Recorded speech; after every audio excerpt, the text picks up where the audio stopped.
All right, here we go. It's on.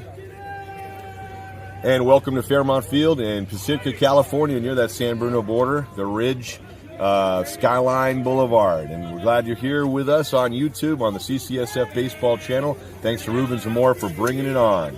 Leading off for the visiting Ohlone Renegades is Cole Curtis. David Howard brings the first pitch, and it's underneath everybody, both the home plate umpire Felix Zhang and the catcher Miggy Esquives. Get you that lineup as we go through. Joining it a little bit early as we start today at 50 degrees at 10:54. So we're a good 6 minutes early as this one's fouled away by Curtis. Evened up. Howard, the lefty, went complete game in his last outing against Antelope Valley. A W. Here's a pitch. It's a fastball on the inside. Ohlone trying to own that inside of the plate with the left-handed batting Curtis, followed by Matt Leiterman and Nico Azpilcueta.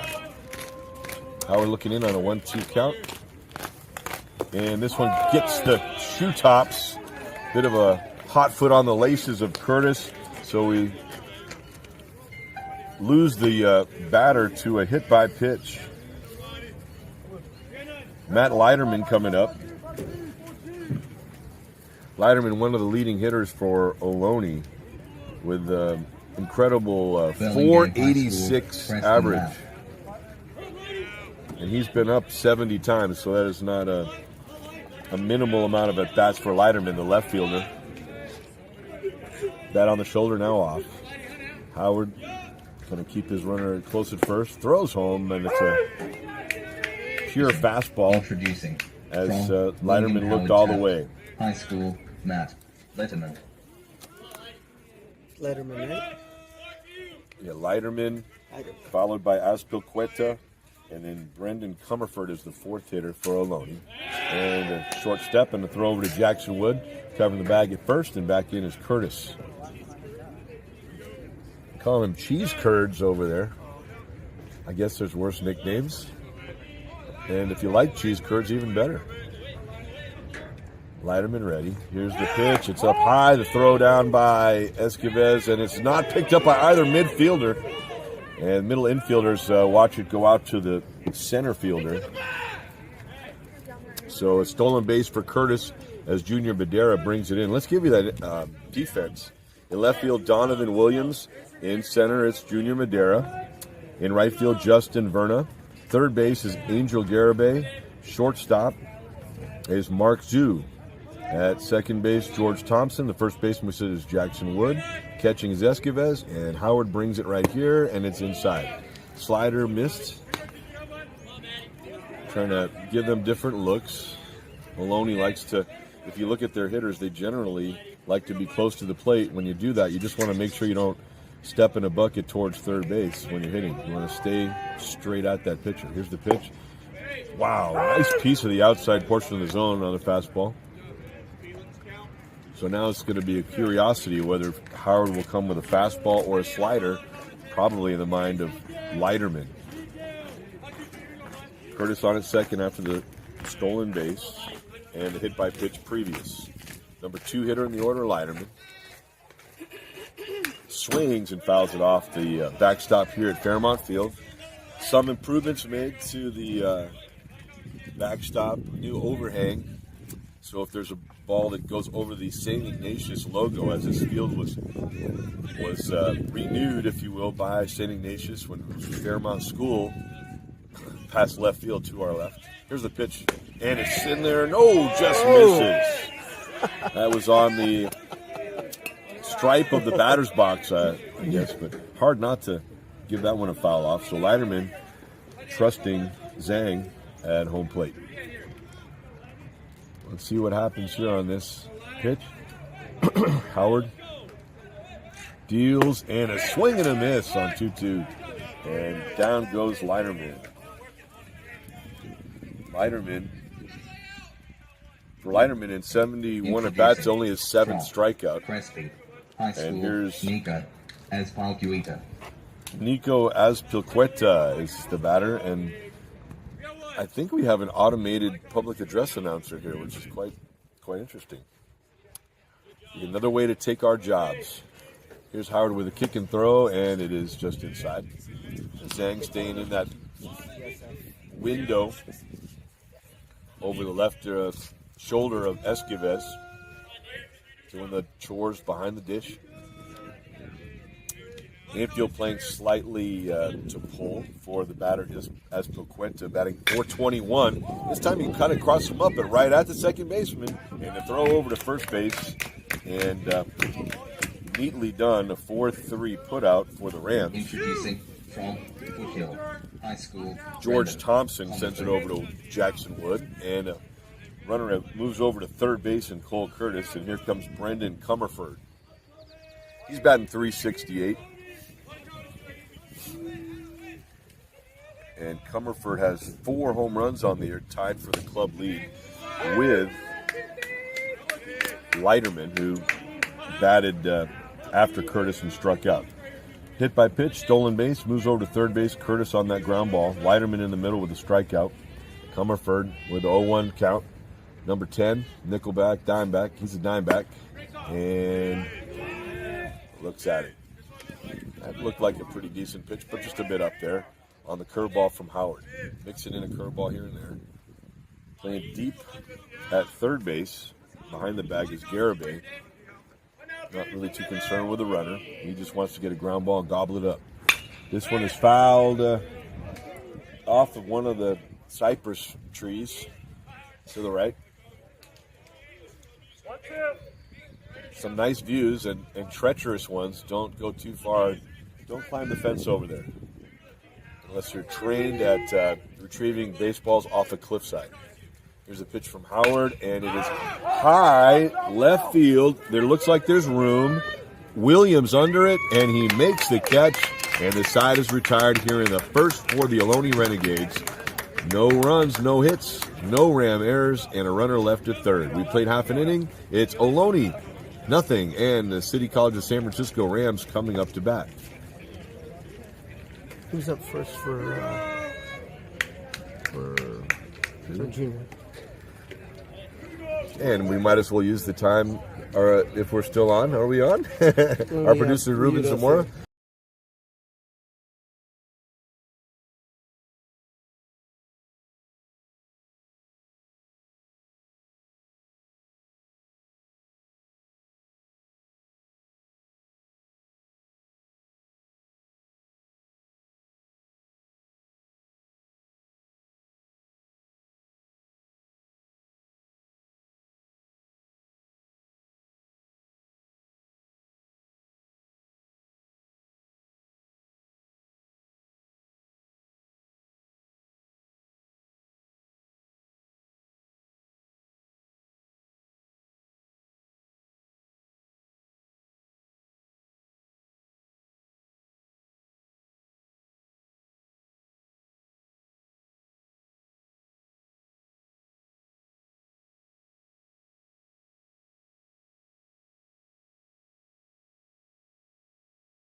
Madeira.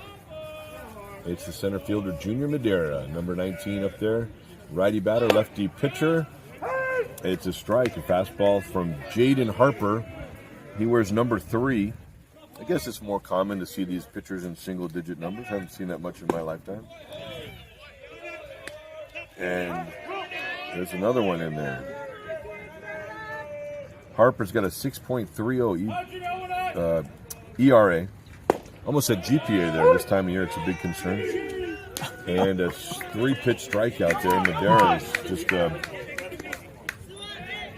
just waking up there in that regard. But Introducing. those were three tough pitches, especially the last one. Really spotting it in there. It's Mark Zhu, shortstop. Zhu lining one hop to shortstop. Thrown over from Beal to Anderson, and a hard hit ball to wake everybody up, but a 6-3 put out. Introducing. And here is the first baseman, Jackson Wood. Jackson Wood with that artificial intelligence introduction. Jackson Wood having a nice season. He's batting right around 300. Looks at a fastball for a strike as Zhang calls that one out loudly. Wood on the season in 13 games, batting .298 coming into the game today. And he looks at another one. So he wants to get something good, but the averages go down with 2 strikes. Trying to get on and off the hill quickly is the pitcher with a curveball off the plate. Kind of telegraphed that one a little bit. Maybe he's got a better curveball. Jaden Harper looking in over the glove. Quick and throws fastball. Had him handcuffed. Also caught a little unusually by the backstop. Lombardi. Looked like Lombardi might have been crossed up and didn't get the call there. Here's the pitch. Ground ball left side. Could be a tough play. Trying to run it out and beat Beal's throw. He cannot, as a little bit of a dig from Will Anderson over there. Not a psychological dig, just a dig of the baseball. 3 up, 3 down for the Rams after 1 inning. It's 0-0 here at Fairmount Field in Pacifica.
Yep.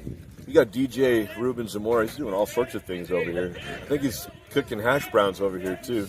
I'm Dan Harrington. Thanks for being with us this Sunday morning from Pacifica, California. David Howard, wheels and deals, and it's a fastball for a strike. Second inning underway with Cam Dayton, the DH. Will Anderson, the first baseman, and catcher Nico Lombardi due up for the Renegades. This is a line drive left field. I don't think anybody can get there.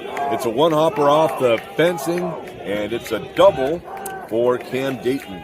So that's the first hit of the ball game for either team. Scrambling over to pick that one up was Donovan Williams, and throwing it back in as introducing Junior Madera came over there as well to help out. Will Anderson. So here comes Will Anderson, first baseman, lefty batter.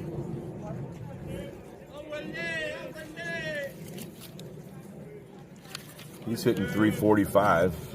Some lofty numbers all around for that Ohlone statistical board. And they had the pleasure, if you will, of facing Contra Costa to start the season, and a team that was very, very undermanned. And with weather, they moved the game up from late in the week to early in the week. So they played Monday and Tuesday. They won 30-1 and 30-4. And that's not the start you want if you're CC. They're getting things a little better over there. They had a nice game with City College with more of a full complement of players. City was able to hold on to that one and win that one over there in San Pablo. That pitch down low. So So some big numbers, needless to say, with those two games alone in there, and some other rather one-sided victories for the Gades. Got a gray glove on the bottom, white glove on the top, and look at a pitch again down low. Got 22, the catcher Escobar throws that one back to his pitcher Howard, and the batter 22, Will Anderson, out of Gilroy and Christopher High School. Shout out to Gilroy. A little pause, a look, throw. It's a nice fastball knee high. Howard really able to target where he wants. Catcher Escobar is kind of looking again at his chart to make sure what he wants to do. Coach Billy Klontz wants to send one of his runners around third. This one fouled away as the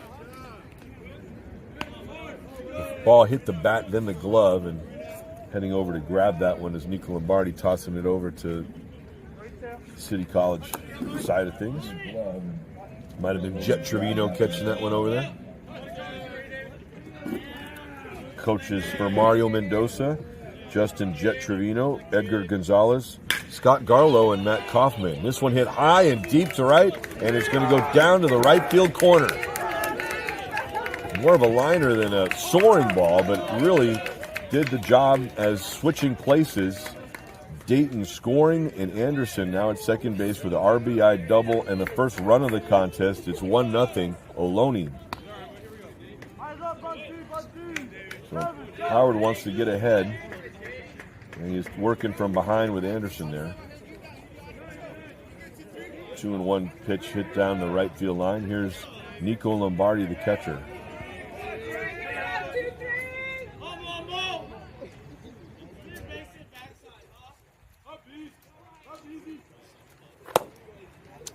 Just missing. Trying to get that inside corner. These Ohlone hitters really with their toes right up to that line. Right foot of Lombardi, right there in the back corner of the box. And this one is off-field hitting for Lombardi. It goes for a base hit, and it looks as though there'll be no chance to get the runner home. And the ball's cut off. Lombardi at first base with an RBI single, and it's 2-0 Ohlone. Not trying to do too much with it. A lot of players want to load up, and that becomes a ground out to short. He was able to flick that one to right, and it worked out for the catcher for the Renegades as a hitter. Here's the left-handed Scotty Piper, a very good voice, by the way, this fellow. He was the public address announcer at times as a red shirt. Now he's a full-fledged starting player. Shakes his head at that one, and the umpire, Felix Zhang, agrees it's a ball.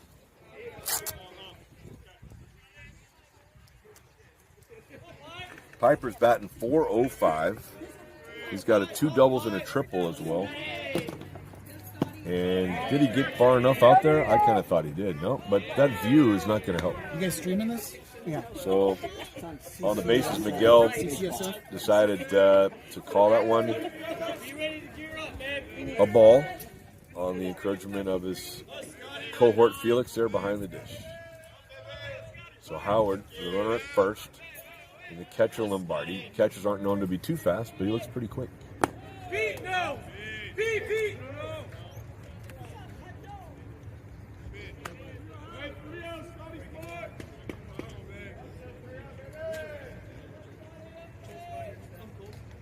Lombardi just 1 stolen base on the season. But that's more and more than a lot of catchers have. Here's a pitch from the lefty to the lefty. That's a nice pitch. A slider for a strike. Trying to make the batter think he's handcuffed, and it comes back over. Beautiful pitch. And it really feels great out here despite the cold start at 50 degrees. Here's the pitch down low, and a walk for Piper. Let's see if we get a trip to the mound at all. Introducing from Sage Creek High School, Tucker. It's going to be Tucker Beal, shortstop. And we will have a walk to the mound. So we'll have a chat.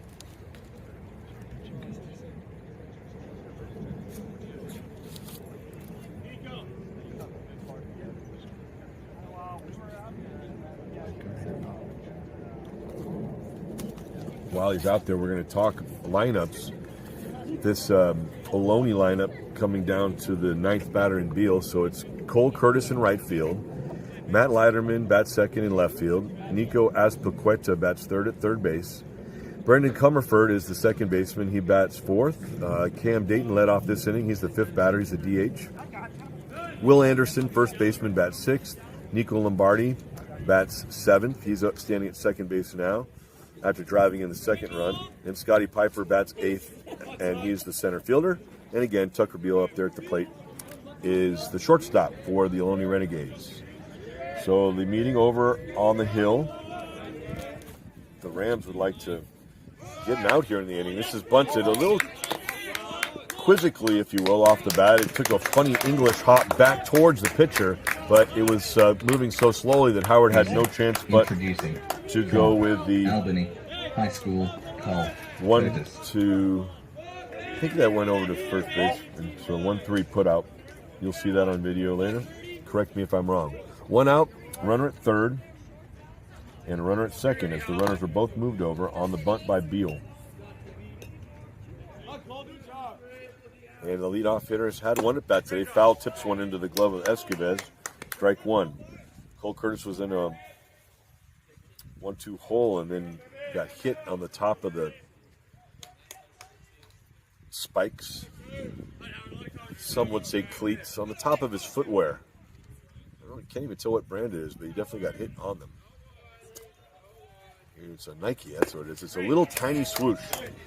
A little swoosh under the foot as well as he swings and misses. You see the underside of his back foot. Kind of couldn't stay back. Was kind of up, reaching for that one. So number 12, trying to get something done with 2 in scoring position, and the Rams choosing to pitch to him with Leiterman on deck. Curtis batting .310, entering play today. And with a plate appearance not affecting the batting average, still .310. Dubbed over and picked up by Stefan Valdez, the first base coach for the Gades.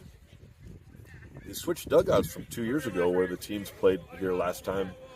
And the Renegades, as this ball's fouled over the first base dugout, that's where the Renegades are today. And the Rams over in the third base dugout. And the Renegades, they enjoy the third base dugout when they're at home in Fremont. So a little bit of a switcheroo for the guys there. Runners off to their leads. A fairly sizable one for Piper out there at second. And a fastball punches him out. He was kind of looking back to Zhang, hoping for a mercy call, but Zhang punched him out. So Howard was challenged to pitch inside, and he got the job done. So 2 away, and Matt Leiterman now up at the dish. Leiterman had a rare K, his first at bat. White helmets for the Renegades. I don't think I'll ever get used to white helmets out here. Kind of looks like a bunch of bright ideas, you know, the light bulbs going off for them. But they have been a tough out for a series, a tough out for a game, a tough out for an at-bat. Have the Renegades for a long time now. And Mike Curran, the head coach. Howard looks in. It's a fly ball right center. And it looks like it's going to be the right fielder moving over. And it is Justin Verna making the catch. And the side is retired. So avoiding further trouble with 2 in scoring position, the Rams do give up 2 runs on 3 hits, no errors, and 2 runners left on base. Through 1.5, it's 2 to nothing. Ohlone 2 and Rams 0.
All right, so the City College lineup as we're back for the bottom of the second. We started 6 to 7 minutes early, and I could not just, we didn't get on the air to get you the lineup, so here they are. Junior Madera, the center fielder, he batted first and struck out. Mark Zhu, the shortstop, bats second, and Jackson Wood, the first baseman, both with hard plays. Zhu with a really hard hit, 6-3 put out, and then Jackson Wood with a 6-3 put out, which was a very close play at first base. That was your first inning as Miguel Escobar looks at one high and away. He bats fourth, the catcher. Jordan Renteria bats fifth, the designated hitter. Angel Garibay sixth, the third baseman. Justin Verna in right field bats seventh. George Thompson, the second baseman, bats eighth, and Donovan Williams bats ninth, the left fielder. And you've heard their names described on defense as 2 runs have scored for the Renegades. And this one's in there for a 2-1 count now for the batter, Escobar. And Miguel is having quite a season, 448 batting average, 13 hits and 29 times to the plate. Fouls this one off the Fairmount Field backstop. It's a pole. That ball might not come back in the game as Renteria hustles over to grab it and toss it in his dugout. If it's a high school game, I think we're going to send that one back in, but some of these guys know how to deal with scuff marks now. This is up high, and 3-2 count. Count's full. Rams wearing the white, and Escobar has the white spikes. Grounds went over. Whoa, watch out over there. As Mike Kern looks through the chain link, head coach for the Renegades, and has his shoes, his spikes poking a little bit outside of that doorway, if you will. So another full count pitch coming from Harper, and it is ball 4. So first base runner of the day for the San Francisco Rams. And here comes Jordan Renteria. High school, San Francisco. I've seen this guy play a lot through the years, and very happy to have had the chance. And Renteria is batting .500 for the Rams. .500. 10 for 20. And he's going to go over .500 with a base hit to right field. And playing a bit short out there in right, getting it in quickly is the right fielder Curtis. Introducing from Kennedy High School, Angel. So base hit for Jordan Renteria, and Escobar moves over to second base. And here comes Angel Garibay, the third baseman, with Justin Verna on deck. Got his sliding mitt there behind him. Otherwise, clad in white with the red sleeves and the numbers and the Rams on front. And it looks and pokes out a little too long. That City College symbol. Similar to the San Francisco Seal symbol back in the day. And that's back in the day, I guess you'd say. Angel Garibay working on some things, getting that ball, put that ball in play. Playing a bit short up there at second base, and now moving on a rotation, and now he's hit, trying to give himself up. Instead, he'll get first base. That curveball making it impossible to get out of the way of. And so we have Garibay at first base with the hot foot. At second base, Renteria after the base hit. And at third base, it's Miguel Escobar. Ouch, right there. Looks like he's no worse for the wear. Yeah, maybe I'm wrong. Maybe it looks like he's limping a little bit at first. But he's got off the bag behind the first baseman, Anderson. And a big chance for Justin Verna right here. And he takes, and it's outside. Kind of a 50-50 take right there. That pitch did not break in from the left-hander Harper. So he's in a bit of trouble. Verna wearing number 42, quite a historic number. He's batting .259 on the season, and he's only started 8 games on the season. But he's had 7 hits and 27 times up. He's got one sacrifice fly on the year. The Rams would like to get healthier than that and get right back even with the Renegades, who lead 2-0. A little chat there between Harper and the catcher Lombardi. Used to be a Lombardi Sports in San Francisco up in North Beach, so it's a good name. Thing is, they didn't sell too much baseball stuff. Mostly for runners, I think, you know. Adventure sports and such. Look at an adventure right here with the bases loaded. Verna looks, and another pitch off the plate. So making it real hard for himself is Harper. He's got a ladder to climb now. 3 on. He's kicking at what would be dirt. Now that mound is also synthetic. Here's the pitch, and it is in there, just at the very top of the zone. That could have been one. That could have been a ball 4. But it gets the top of that 4-2 on the jersey. The SF is just too high to call a strike there. And this one off the plate, ball 4, and a run walked in, and it's 2-1. Verna walks, gets an RBI, and scoring is Miguel Escobar. Renteria moves over to third, and Garibay to second. And here's George Thompson.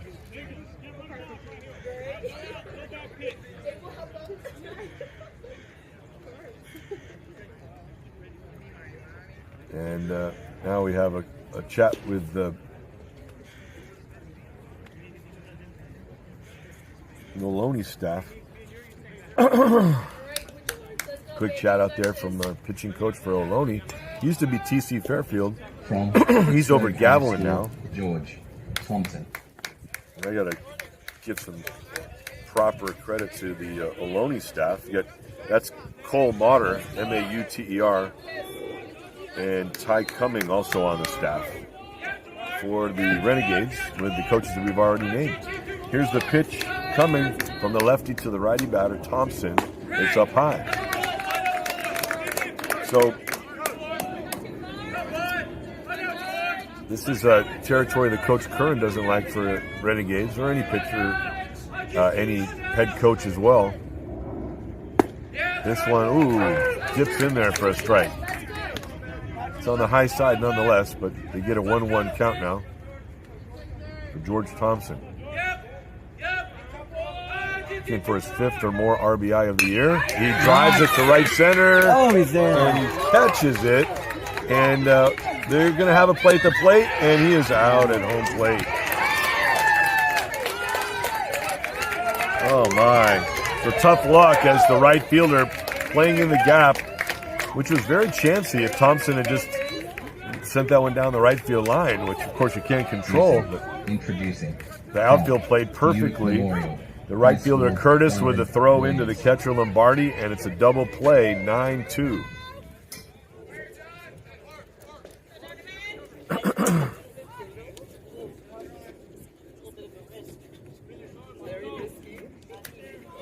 Well, here's Donovan Williams, the left-handed batter, batting .250, and off the plate. That's a curveball.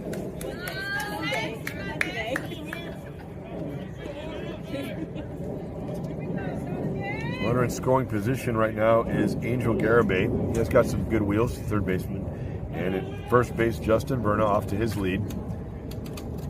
Got to watch out for that first baseman with a back pick. This time it's going to be a inside move and throw to second, nothing doing.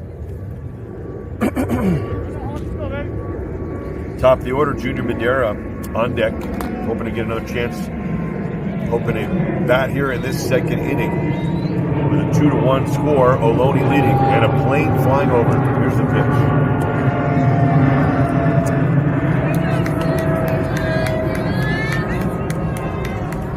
It's like something's going on, and there's something. He's going to get rid of the amber glasses. Is Lombardi wearing an earpiece there as well? Lombardi, you can see there. Couldn't really tell before, but with the glasses removed, now you can see that he's got an earpiece too. Here is the pitch. It is a strike. No scoreboard here at Fairmount, despite the improvements. With, if you think of it as an improvement, if you're an SI fan, a high school prep sports, big SI logo there right behind the circle. Not the dirt circle, but the brown circle. Double look to second. Here's a pitch, and it is flared and foul. Foul away, gets over that fencing that leads all the way down to a slightly taller fence, which leads you to the left field foul pole, and then a bunch of what really is temporary fencing all the way around over to the right side where there's a softball batting cage. This one is in there, strike 3. Oh, helping call that might have been Lombardi. That looked a bit high, but hey, it's 2 strikes. It's really going to open things up. So Williams strikes out to end the order and end the second inning. 1 run on the top half of the 1 third hit. Inning, the score is Renegades. And 2 end runs. no errors and 2 runners left on base. I'll get some water and we'll be back for the third inning.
Nico Aspilcueta, the third baseman, grounded out his first time up.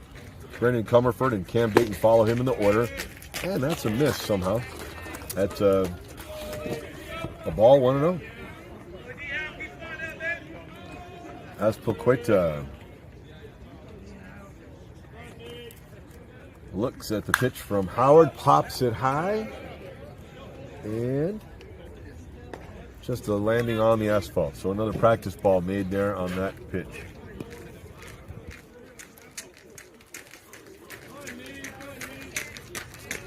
Aspilcueta comes in batting .421. He's got a couple home runs, and that time he fouls one off. So 1-2 count to Aspilcueta. Howard looking, still looking. And this one is lined to left center. Aspilcueta is thinking about getting on his horse for 2. He takes a big turn and stays at first base.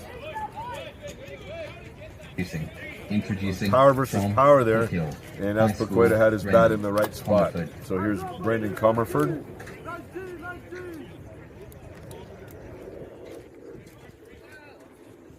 Out of Pleasanton, he bounced back from St. Mary's College. Greg Moore had been there. As you might know, Greg Moore, USF grad, went on down to Cal State Northridge after many years on the staff at USF, and then came over to St. Mary's College and had a good run over there. And he really was patient.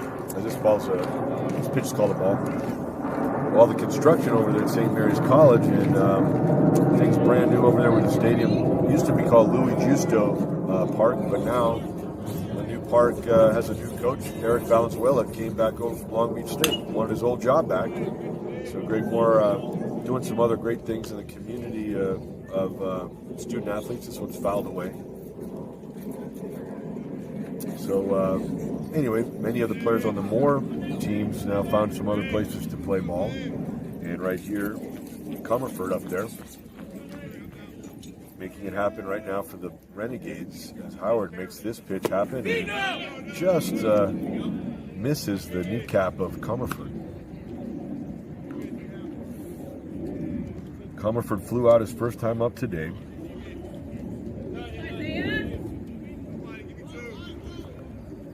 one of the leaders in total bases, up there about third place for his teammates. This one hit down the right field line. It looks like it's going to tail away off the right-handed bat, and it does. Edgar Gonzalez wants to avoid another trip to the mound for Howard, and so far Howard is really continuing to challenge the hitters for the Gades.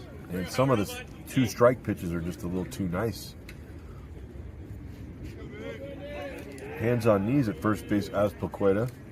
And swing and a miss. It's in the dirt, but no need to throw or tag the runner, the batter runner there, as with a runner on first base, it's just an out. So strikeout for Howard. And he gets Comerford out, the cleanup hitter for the second time in as many at-bats today. Here's Cam Dayton.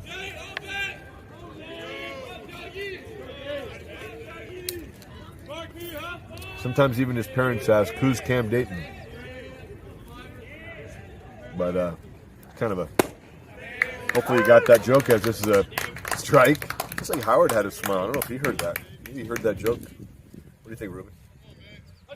Anyway, 0-1 count. Tough to tell. 0-1 count to Cam Dayton. Ruben Zamora doing so many things over here. All legal, don't worry. This one inside, and it's 1-1. So he's the nickelback out of bounce back from Quinnipiac. He's from Westwood, Massachusetts, so he's right where I played a little ball at Worcester State, so he might know the Mascac pretty well. Here's the pitch, and it's a strike. Something off. Howard. Curveball finds the outer reaches of the strike zone. Kind of a boring time for Azpilicueta over at first base, just a couple steps away from Jackson Wood, holding him on over there. And the pitch is fouled to the Pacific Ocean. Not really, but it feels that way. We're up here on the ridge. The school had been closed, Fairmont School had been closed for, I guess, a little too much asbestos in there. A little too much of a load of, what is it called, carcinogens, or I don't know. So that's been torn down with a good hazmat construction crew. This one's away. So St. Ignatius has some plans for that territory, which is basically just a bunch of pylons all over it right now. Not for parking, but maybe for something else to be built there soon. Softball out in deep right field when they have their games. No City College softball team this year, though, so they don't have one. He foul tipped it into the catcher's mitt, and he's out. So a K2 for the second out, as Dayton knew that he had touched the bat with the ball, and the umpire Zhang confirmed that, but also confirmed that the catcher Miggy Escoves caught it. So a K2 in the books, and with 2 out, Will Anderson steps up.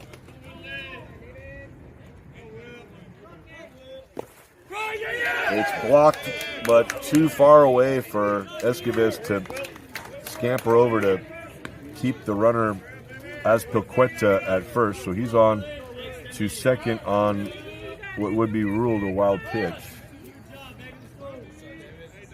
One the catcher really wants to get for his pitcher. You want to get that in the dirt sometimes. But that time just bounded a little too far towards the third base side. Here's the pitch, and that's a nice one there. Outside corner, first strike, fastball. Anderson, his first time up, doubled, switching places with Cam Dayton, driving in the first run of the game. And he knocked that to the right field corner. Playing a little closer to the corner now out there in right is Verna. Here's the pitch, and just a little further off, as Escoves maybe tried to walk out the strike zone a little bit, widen it out a bit. Zhang kept his foot where it was and his view where it was, as he's in the wedge, if you will, between the catcher's helmet, right shoulder, and then the batter. He's standing inside for that left-handed hitter, Anderson. And now we have a time. Not too much time, so ball has been given. So now it's kind of just 1-1. So the vibrating system that the umpires use, they set it, and then if it goes off before the guys release the ball, it started his motion at least. It's overtime, and a ball is called there. Now foul ball to the former school building area, now flattened, leveled, and the debris safely taken away, we hope, by all those buildings they had with asbestos that we went to school in. I don't know. Howard looks in. He's got a little yellow band on his wrist. This one's hit high, deep to right. It is going to hook, foul. I think that did get over the fence and it hit the side of the softball cage. And it's being thrown back quickly by someone working out there. So maybe it's a Chicago Cub fan or somebody. Just threw it back so quickly. But anyway, all the way back into the dugout before Anderson can step back in after that big hack. Very pretty parabola, and it's fouled away. Big pitch here for Howard. Swing and a miss on the fastball, and a strikeout for David Howard, and that retires the side. David Howard now with his fifth strikeout of the day, and the side is retired. No runs, one hit, no errors, and a runner left at second for the Renegades. We played 2.5 with Rubens Moore and Dan Harrington here at Fairmount Field. In Pacifica, it's Ohlone 2 and San Francisco 1.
Winding is Jaden Harper. The throw is high to his catcher Lombardi. 1-0 count to Junior Madera.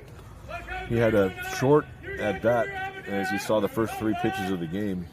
And this time he swings and misses, evening at 1-1. 2 runs, 4 hits, no errors, and 4 left for Ohlone. 1 run, 1 hit, no errors, and 2 left on base for the Rams.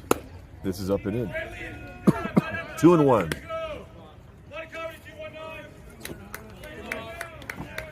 Hello to the former Ohlone voice, Armando Galan, with whom I got to do some postseason stuff the last couple of years. Glad you're watching and listening here. If you've got the game while you're driving, just listen, please.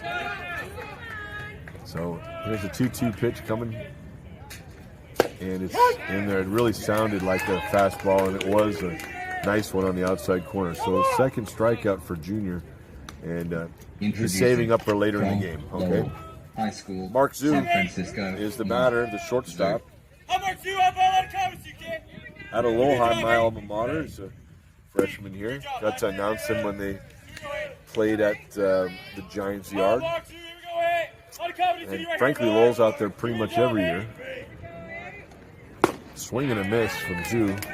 Earned this start at shortstop here for the Rams. Where's number 8? He's batting .288 coming into the game today.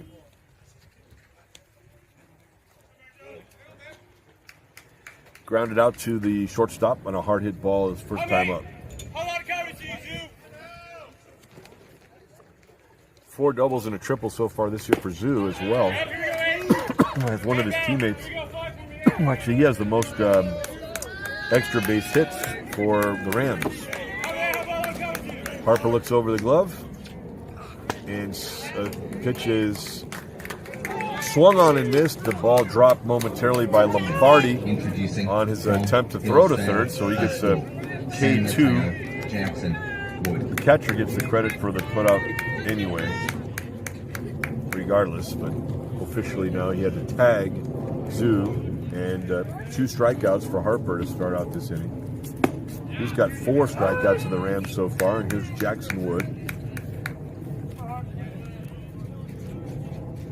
Wood leading the club in RBI with 14. Here's the pitch and is low.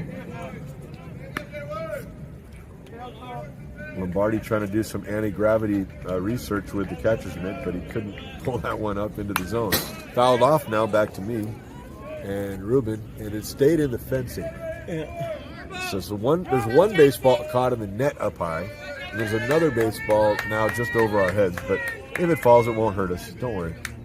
Here's a pitch, and it hits Jackson Wood in the elbow, and he runs down to first base. So he's been hit a bit. He's got the protection. He definitely was not in the strike zone on that, so he's over to first.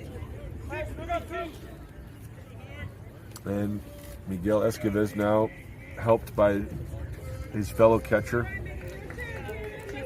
Has the shin guards off and is over now at home plate, chewing on a wad of gum. James Logan, High School, Miguel Esquives. And grounded to third. It's off of the third baseman. He's able to keep it in front. To throw to first, he gets him. Nico Azpilcueta did not panic. He saw the ball. He picked it up, put the fork in it, threw to first, and Anderson a step ahead of the diving catcher Esquives, running down the line hard for the third out.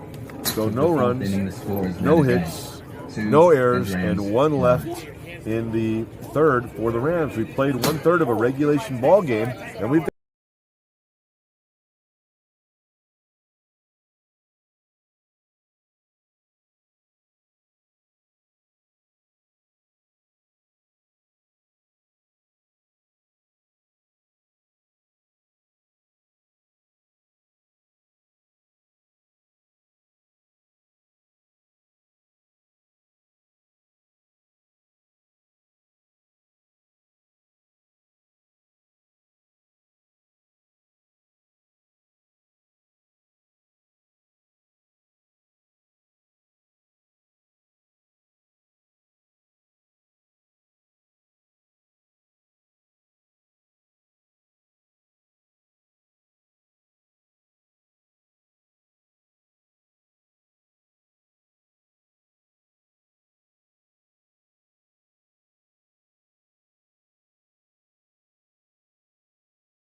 Introducing from Washington High School, Nico Lombardi.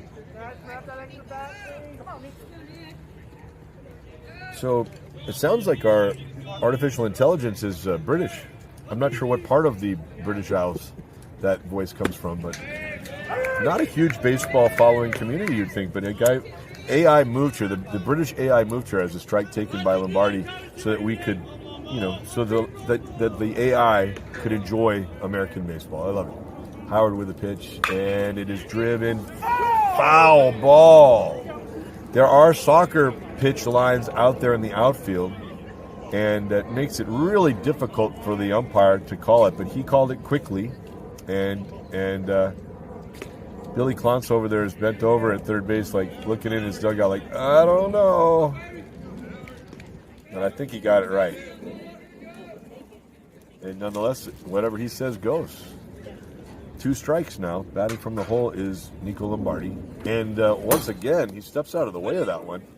he has protection on that left shin, and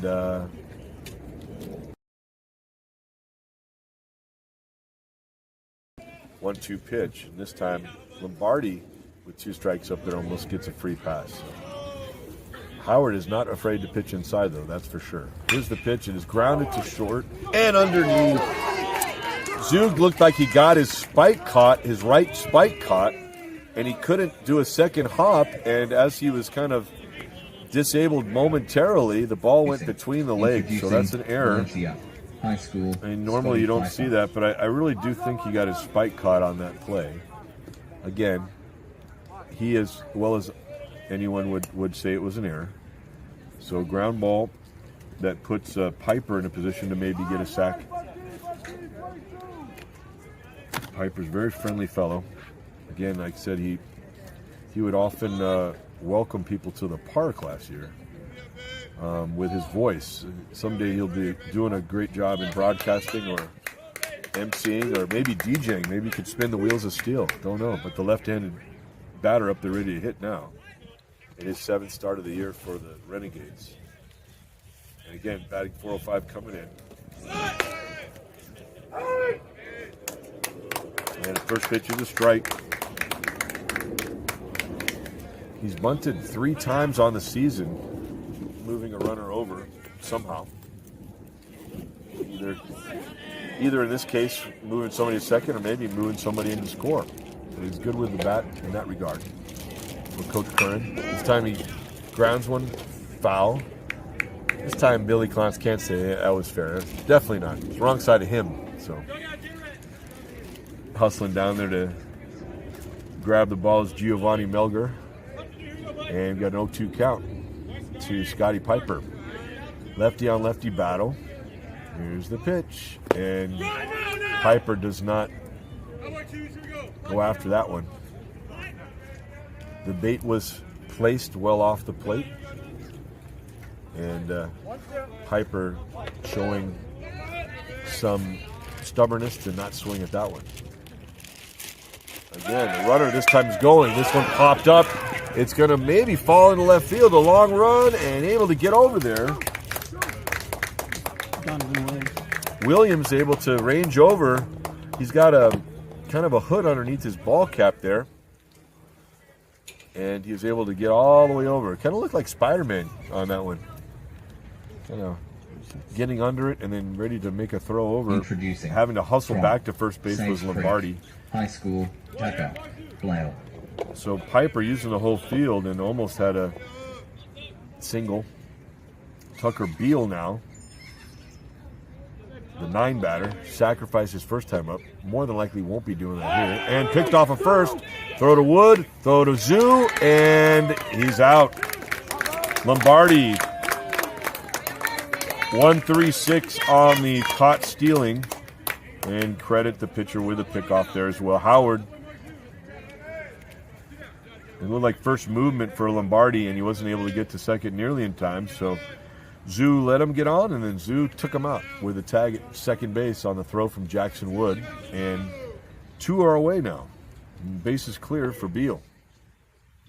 And that's a nice pitch. A little movement there. Don't think that was a slider. It was a fastball, but it definitely was moving.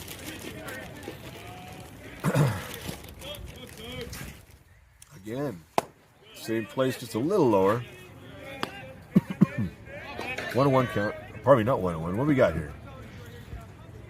Oh, I got I one. think it's 2-1 maybe? No, I think the pickoff messed us up. Oh, yeah, that's right, of course. So it is 1-1. And this one hits him. So it looks like he's going after that area. He's not afraid. When batters hug the plate so much as the Ohlone hitters do, they're trying to take away that inside pitch. They're trying to dare you to put on the inside part of the plate. The middle of the plate, the middle of their zone is the outside of the plate. So they got a really confident kind of batting approach that generally I like. The problem is if you step away from the plate when you swing, that often happens for a right-handed hitter when you're so close to the plate. But Beal kept his spot as this one's a ball to Curtis. Beal just stepped directly along that interior of the batter's box and was hit by the ball. The pitch puts him at first. 1-0 count to Curtis, who is 0 for 1 with a strikeout and hit by pitch. And a number right side. It's almost as effective as a swinging bunt. Quick throw, my gosh, and throwing it away is Thompson. And it's off of fortunately for the Rams, the facing of the fence. Looks like there's some fencing there out down the first baseline that doesn't have, like an optical illusion, doesn't have any chain link when they're doing more construction there. Introducing. So it's got like William Howard Taft, an orange High School, construction Matt fence in Letterman. front of it. Netting, strong netting. So now you got runners off to the errors. You have 2 errors in the inning for the Rams. Would have been a nice play, but a play that you want to make. So E4.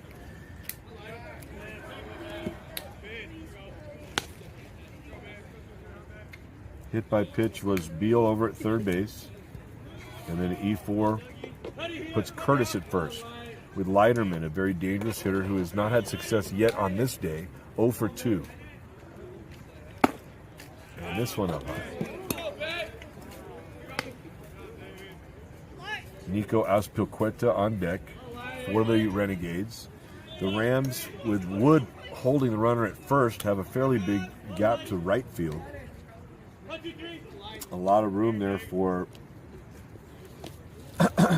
Thompson to have to cover, the second baseman. This one hit hard, but right at Wood. He knocks it down, picks it up, throws to Wood. The end of the inning for the Renegades, top of the 4th. That was a hard hit, one hopper from the bat of Leiterman, but he hit it right at the tall and athletic pitcher, who also had the composure to take his time and throw him out after picking up the ball at the mound. So a 1-3 putout ends it. No runs, no hits, 2 errors, and 2 runners left on base in the 4th for the Ohlone Renegades, who lead.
Jordan Renteria steps in there for the Rams, leading off the bottom of the 4th.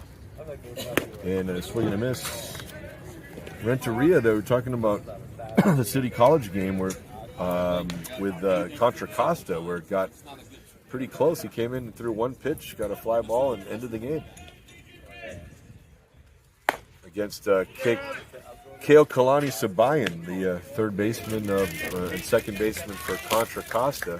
If he'd hit that left or right, 2 runs would have scored and Contra Costa would have had the W. But Renteria came in and got the close as a pitcher. Right here's trying to do something with the bat. And it's down in front. Down in front. Trying to be quiet with this song. No, you're fine. We need some eating sounds. We need some eating sounds. As Ruben Zamora, as we move into March here, with some Irish soda bread now. Very nice.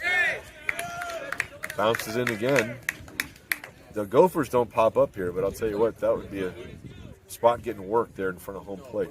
I wonder how often SI has to change the turf here at Fairmont in those spots. Pitch is going to stay away. I think Renteria thought that might come back a little his way, and he swings and misses on the fastball outside. So Jordan unable to find success in that at bat as he has so many times. With that 500 average coming in, he, I guess, goes back to 500 now after the base hit that he had to the first hit for the Rams, and only one so far today. Angel Garibay now at the plate, and he gets caught in the middle and able to kind of go to the backside of that synthetic mound is the pitcher Harper, and he throws it on over to Anderson, and two are away fairly quickly here in the fourth. High School, San Bruno, Justin Verno.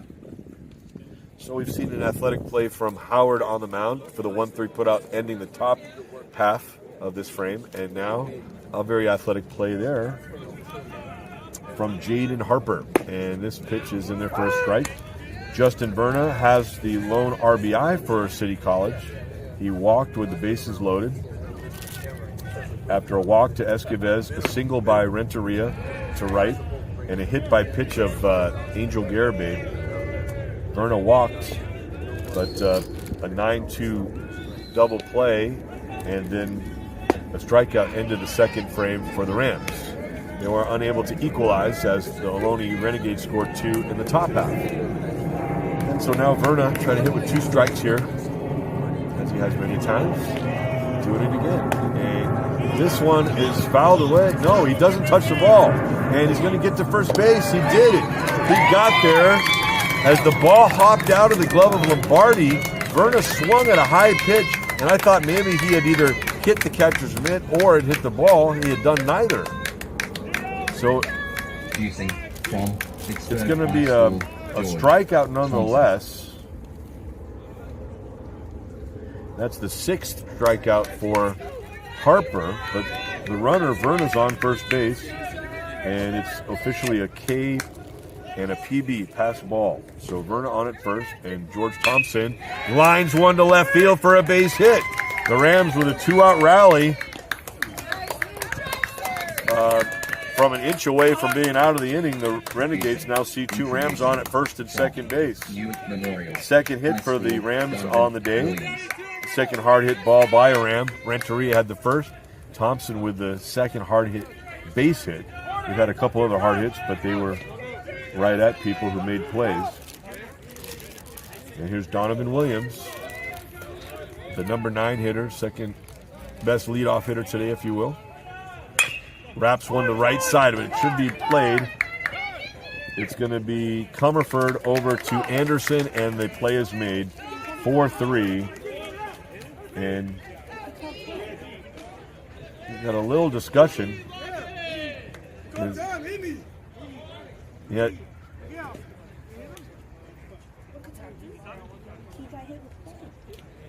So there's a little bit of a discussion here after the play. They're going to talk it over. We might stay with it here briefly.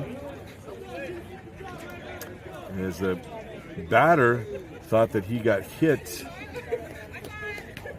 I'm not sure if he said the ball hit him as it went to second base, if it hit off his left foot maybe, or if he got contacted at first base on the play somehow. But they're going to call that the end of the inning. Okay, so a little bit of extra time here as the 4th inning is now officially over. And we've played 4. It's Ohlone 2 and City College 1 here in Pacifica. Rams 1. Nice.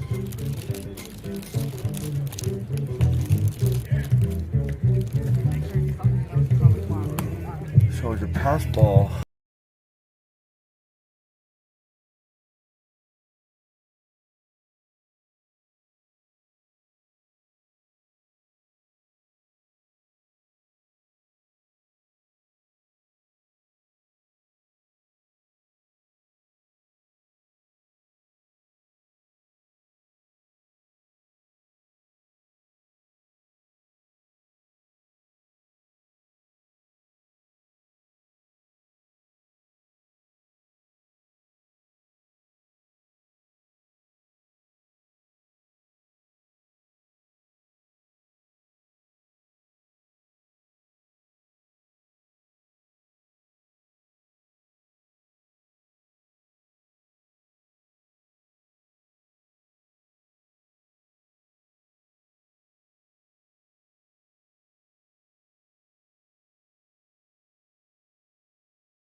regardless of what else is going on.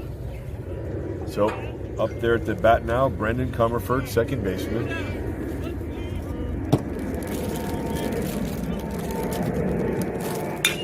Ground ball, right side, base hit. No need to get a turf burn there for the second baseman, Thompson. That would have been into center and is sent back in by Junior Madera.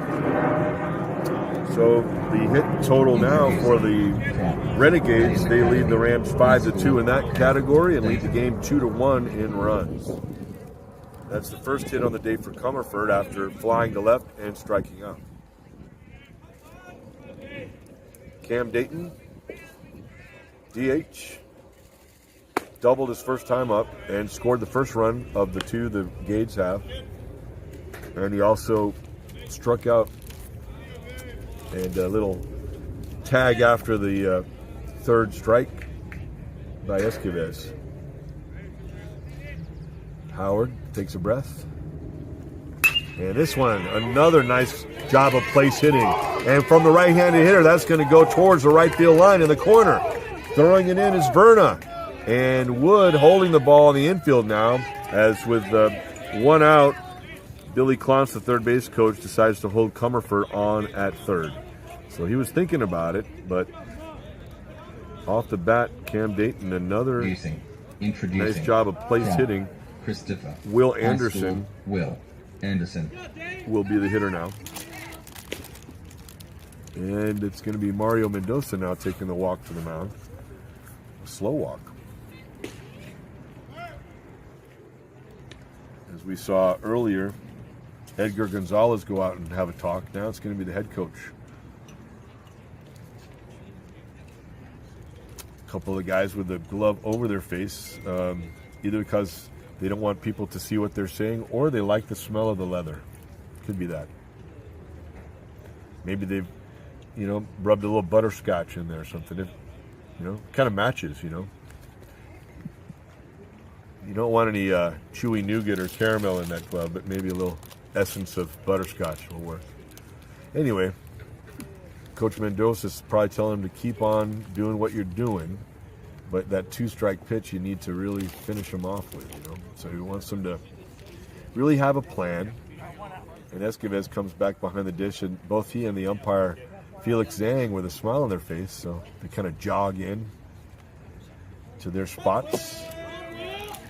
Catcher's box and, if you will, the umpire's box together with the left-handed batter, Will Anderson, up there now with runners at second and third. Not first and third. Double there for Cam Dayton, and this one is just off the plate. So the smiles have now been cast to frowns there for the Rams. They wanted that pitch. A ground out to third by Azpilicueta, then a single by Comerford, and a double to right for Dayton.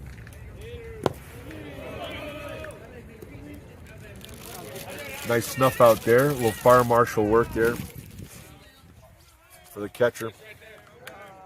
You got an equipment issue perhaps, so he's going to stop the clock so that Howard he'll get his full complement of time to pitch.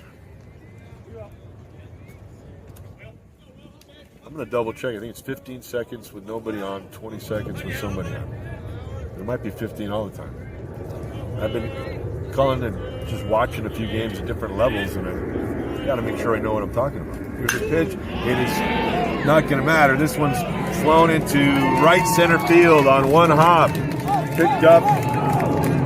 Williams throws it in, and two-run score, both from scoring position. Comerford from third and Dayton from second on the double for Will Anderson off the left center field fencing, and it is 4-1 in favor of the Renegades.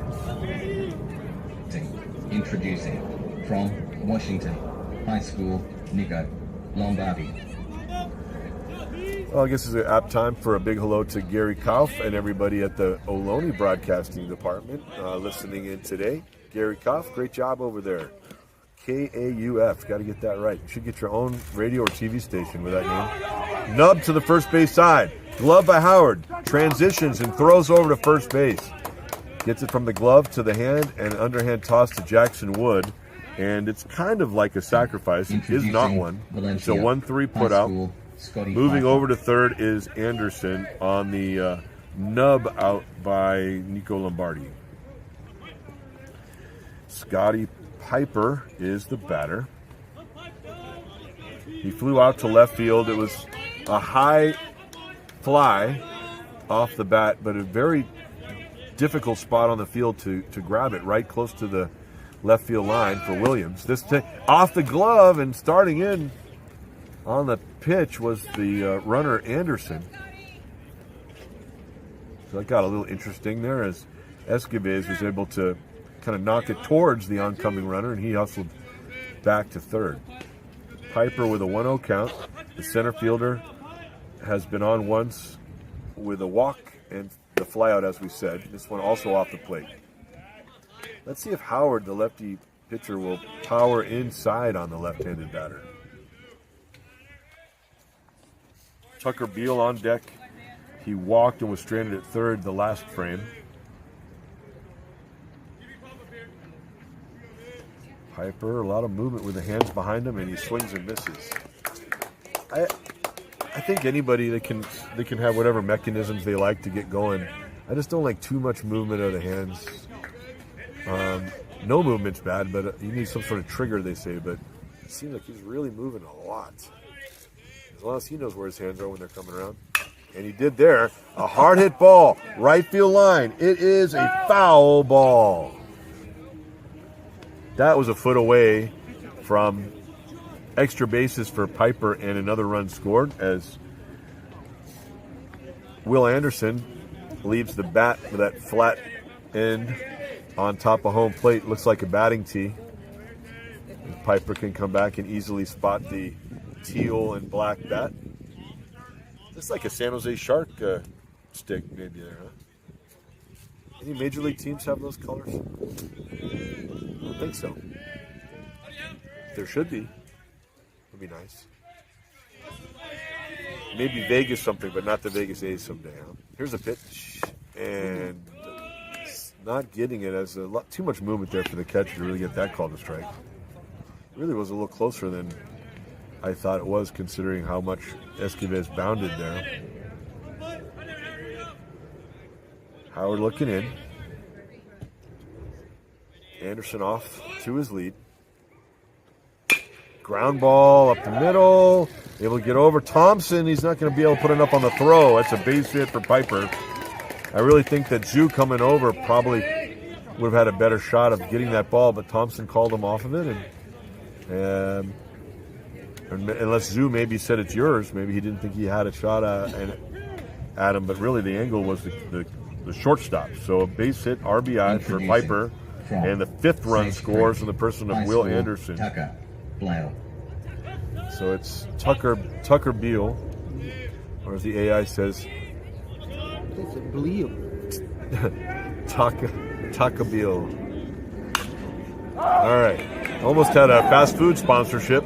This one is a short pop into right field. It's a tough run for the second baseman Thompson. He's able to go over and make a really nice play to get out the number 9 hitter for the Ohlone Renegades. So in the inning, 3-run score on 4 hits, no errors, and 1 left. And Ohlone has stretched it out now to a 5-1 lead on the home team, the City College of San Francisco, here in Pacifica. We'll be right back.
and he's raining onto center field, a base hit. Right away for Junior Madera. He's not waiting for another pitch after 2 strikeouts. He went for the first delivery and a base hit to center. That's good fight there for Junior Madera. Introducing from Lowell High School, San Francisco, Mark Zoo. Junior Madera has 7 stolen bases, have been thrown out twice this year. So it's a pretty good average for the leadoff hitter for the Rams, as Mark Zoo is in there, and he moves the lower half, and the upper half of the bat just glances it off the backstop. So a little bit of a disjointed at bat there. He's going to put things together. Hips, thin hands, well, that was true. It seemed like he waited a little longer for that swing. Maybe Harper took something off and Zoo identified it. Anyway, a little toss over to first base. Harper just wanted to restart things, I guess. Zoo, the San Franciscan, fouls it away.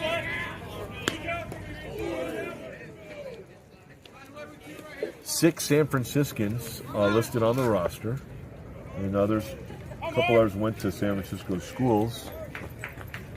And Zoo almost hit a car parked in the lot behind us here.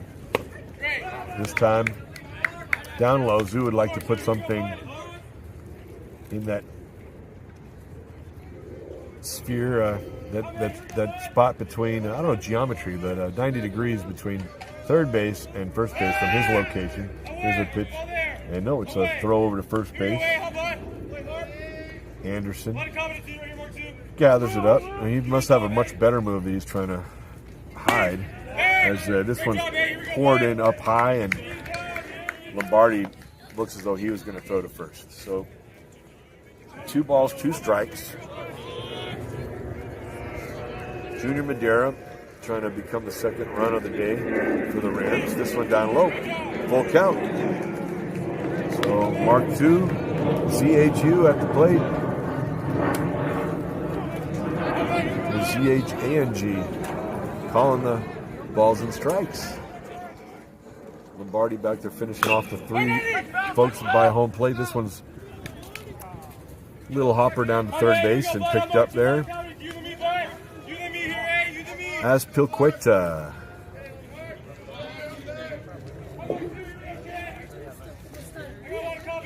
So we had a large cell of rain move in through here around 10:30, and then it was clear.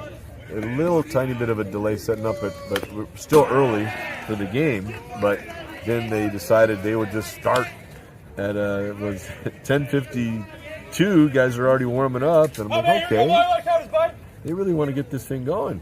So we couldn't give you the starting lineups before the game that we would, and our congenial welcome, of course. Offer you some Irish soda bread. High into the overcast sky and caught in short right field. Cole Curtis with the catch. Getting a stretch for the arms and the legs as well, moving in to catch that. So Zoo with a nice long at bat. 7 pitch at bat. Takes those pitches away from Harper, but looks no worse for the wear, as Jackson Wood is a tough customer at the dish. He's going to go for it late, and he is tagged in the back before he could touch second, apparently. And now Mario Mendoza wants to talk to the umpire. So from his angle at third base, I'm pretty sure that Mario thought that he did not get touched. Let's see if there's any chance that it'd be a better angle, but he said he did not get touched in the back. The umpire said he did. And whatever the umpire says is going to go. So, and he's out. So where he was is probably a tough call. He better hustle back over to his position down the line, and his teammate here is going to hold up action. So Miguel can get back over there. So ready again. My umpires are all on a first-name basis, of course. We get along so well. No, really, we usually do. Too well, some would say.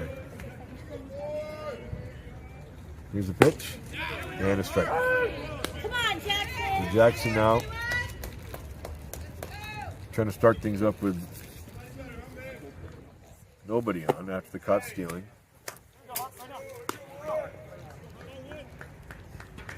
Fly out to right by Zoo, and then that's caught stealing Madera at second. And grounded again to short, this time a little bit easier play than the first 6-3 put out. Wood speeding down the line, but unable to get there before the ball is gloved by Anderson, the Ohlone first baseman. So 3 up and 3 down in a kind of unusual way because we had a base hit in there, but no errors and no one left on after that strikeout. Pardon me, after that caught stealing, the fly out to right, the ground ball to short, bookending that. And so we go to the bottom, finish the bottom of the 5th. We've played 5 here at Fairmont Field. And I think the sprinkles are staying away. You'll see it is 5-1 in favor of Ohlone.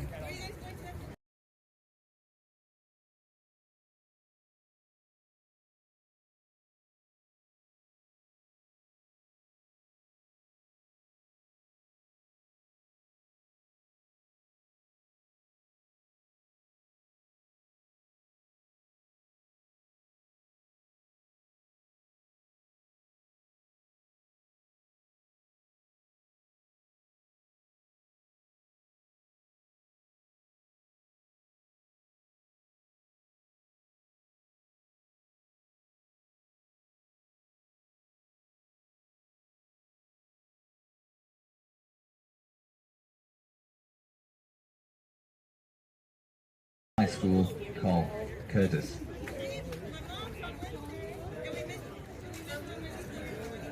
Okay, so Cole Curtis coming up to the plate for his 4th time up.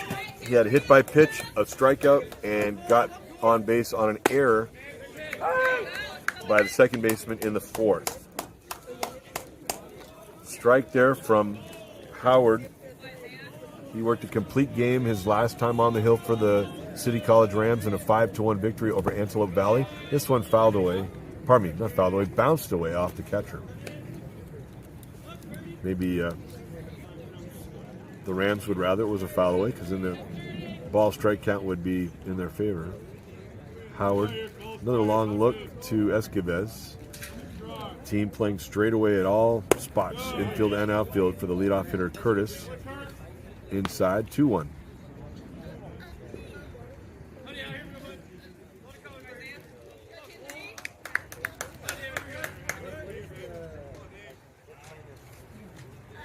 Curtis from Albany High School in Albany, California, which is tucked in there between El Cerrito and Berkeley. I think Albany was the town that folks from around Berkeley would try to dump their garbage at one time. Now it's kind of a nice town, but the women there were so upset they apparently took over the leadership of the area and declared it separate from Berkeley. So the historians can look into that more, but that's how Albany was created. And right there, I guess Cole Curtis didn't want me to talk about that anymore, so we get a base hit to left field. And his first hit of the day, his 3rd time on base, and Matt Leiterman at the dish. 0 for 3 is Leiterman. Spells it L-I-E-T-E-R-M-A-N.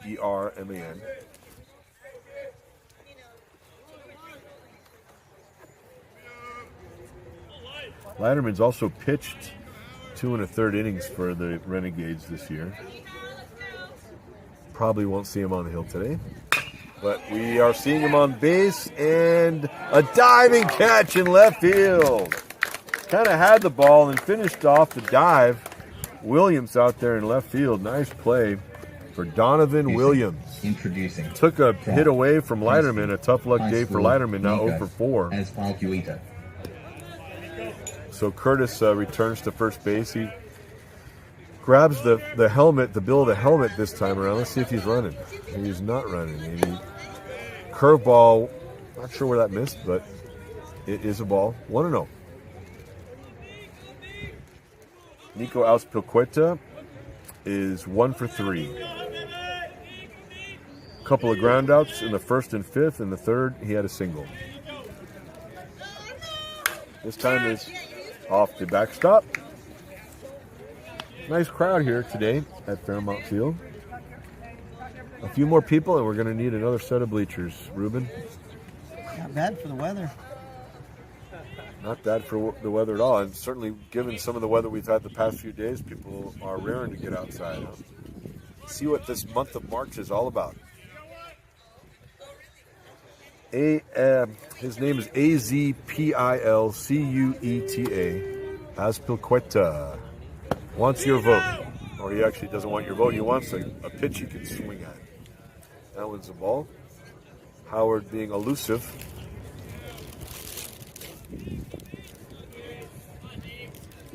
A few other scores around the Triple C Double A today, as some other games were moved to Sunday as well. We'll try to get those to you as we can.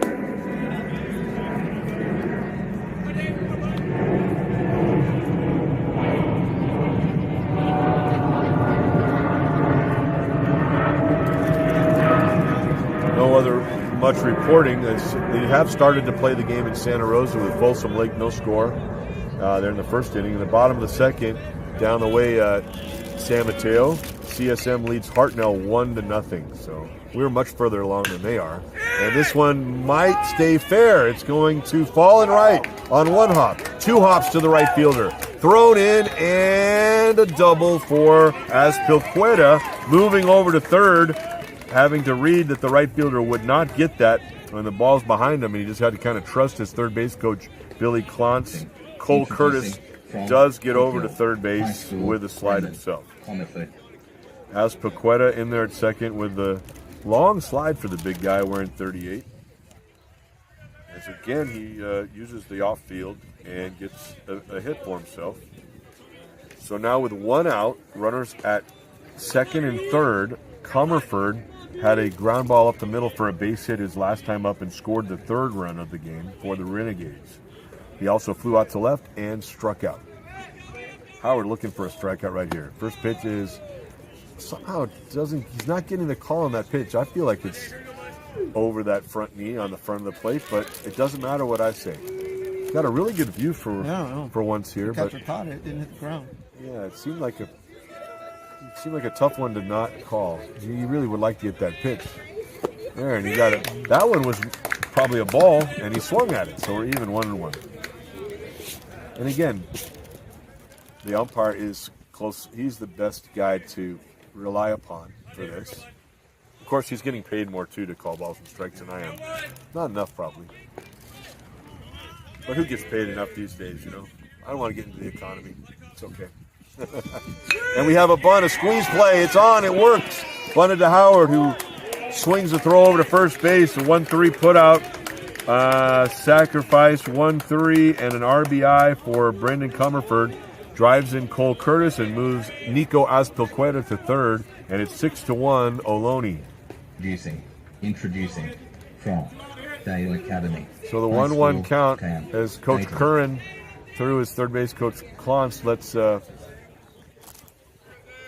Comerford get a couple pitches to see what he could do with it, and then he says, "Okay, we're gonna cash you in for another run." And that's exactly what happens. 1 runner left on base at third with 2 outs, and a strike taken by Cam Dayton. Designated hitter Cam Dayton. 367 coming into the game. Has 1 home run, 1 triple, and 1 double coming into the game. So now he has 3 doubles, as he's had a 2-for-3 day. He scored on both times he got to the plate.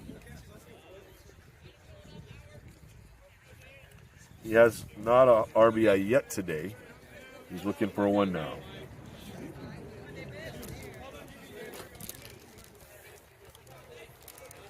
Here's a pitch from Howard, and that's in there. So the high benders are getting the call. Some of the other 12-6s aren't getting the call on the inside.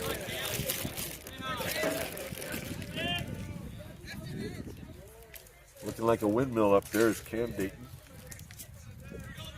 Swinging that bat around and around. Ready to go now, and he does swing there. And he got the strikeout they're looking for. 6-1. And that is the 3rd out.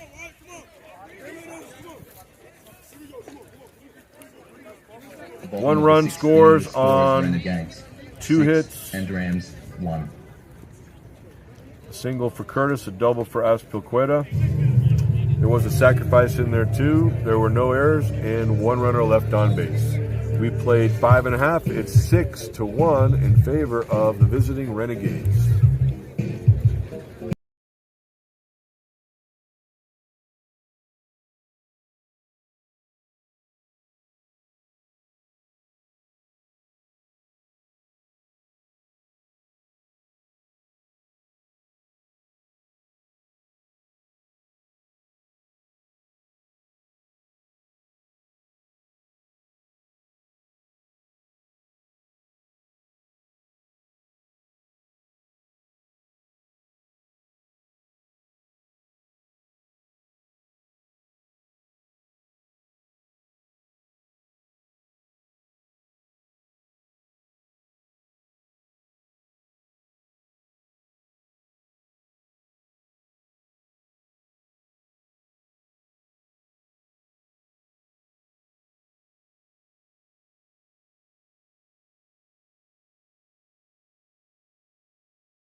And around the state and around the country and around the world. There's got to be somebody from around the world. So you can put something in the comments. Where are you? Or make up where you'd like to be. No, don't do that. We want to know. We want the truth. Ooh, strike there for Harper. Haven't seen any defensive changes yet for anybody. The Rams are a little disappointed about the call there. But I haven't seen too many in that lower quadrant outside. Oh, the catcher Lombardi trying to call the pitch again there. He could feel the momentum there for a second, he thought, but no. So that's a no-no. You don't want to do that. 1-2 is the count.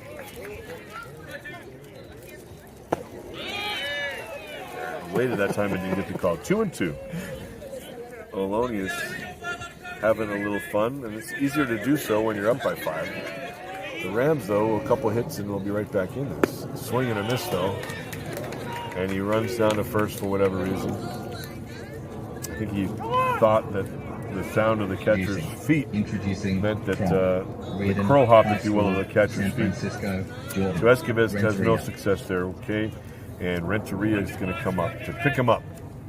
1-out rally the Rams are looking for.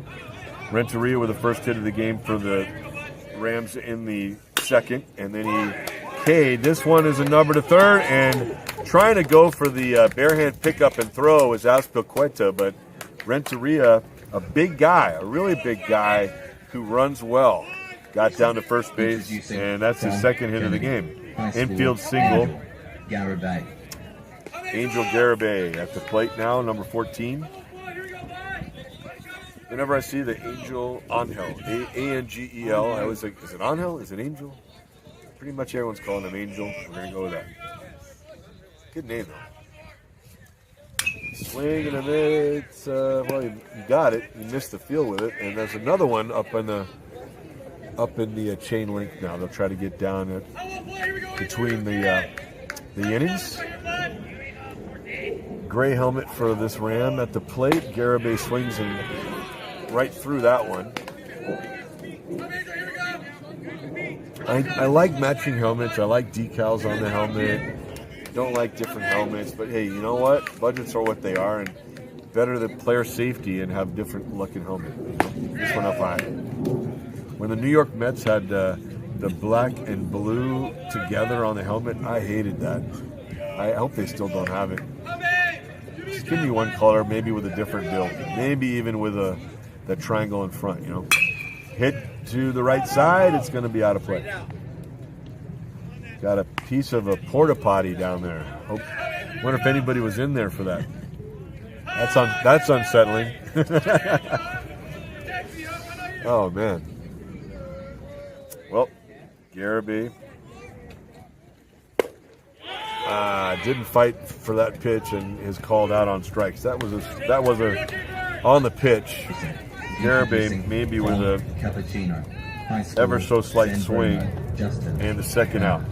So Garibay's 0 for 2 with the hit by pitch, and now here's Justin Verna. He's been on base both times, once with a walk and once on a pass ball on a strikeout.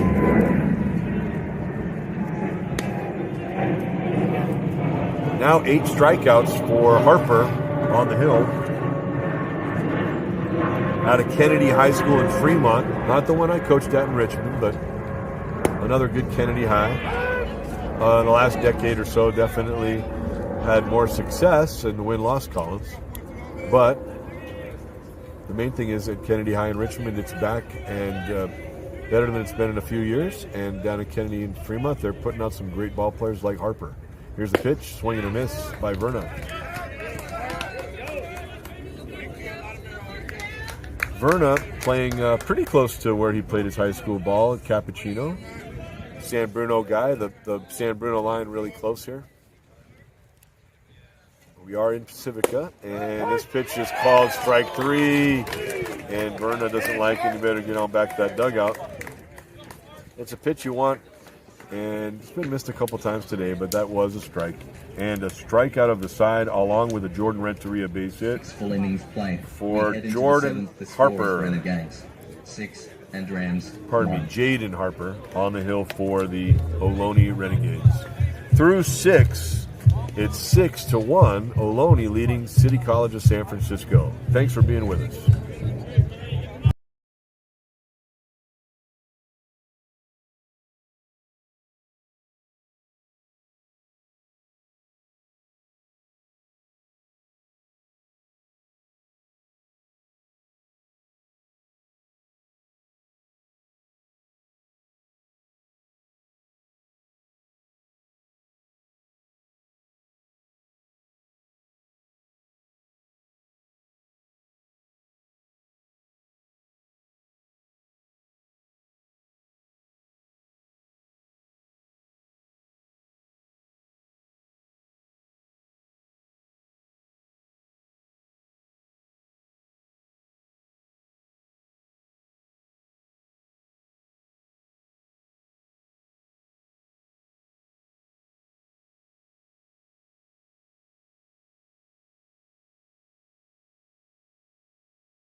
High School, Bill Anderson.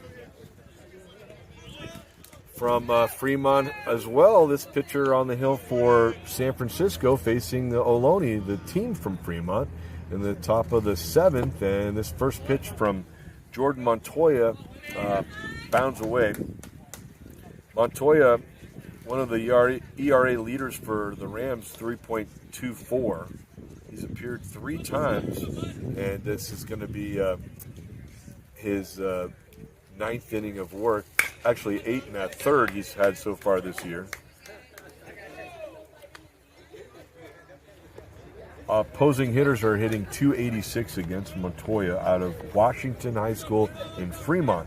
So it's kind of interesting that you think maybe he's left the Ohlone orbit for San Francisco, and the righties up there facing the Renegades. And this pitch is just outside.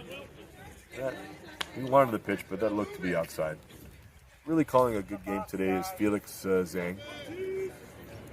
Just, I can't give him 100% grade, but maybe he's in the 99%. He's really done a good job. Here's the pitch, and a swing and a miss, and a strikeout. Oh, is that a strikeout? Oh, everybody looked like it was a strikeout here. So I apologize. It's actually 2-2. kind of writing things down, looking up, and I guess I assumed we had an extra strike there. We didn't. Here's a pitch away. So filling up the count is the new pitcher, the righty, Montoya. After David Howard goes 5 innings, he goes 6 innings. And he gives up 6 runs, 10 hits. Fouled away by Anderson. 6 runs, 10 hits. All the runs are earned, and he had 6 strikeouts to 1 walk. So not the day that he had hoped for, but he was a pitch away a few times and just couldn't quite get it put away. And a couple of shots to the gap, and more so the ones down the right field corner hurt him a lot. Fouled away off to the old school site, and we're still full with the leadoff hitter of the 7th for the Ohlone Renegades.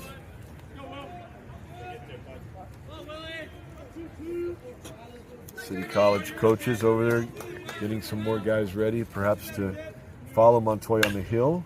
This one is fouled away on the right side, hit fairly deep, most of the way down towards the softball cage far down there. Montoya, 6 foot, 185 sophomore. He's much shorter at 6 foot than David Howard at 6'5".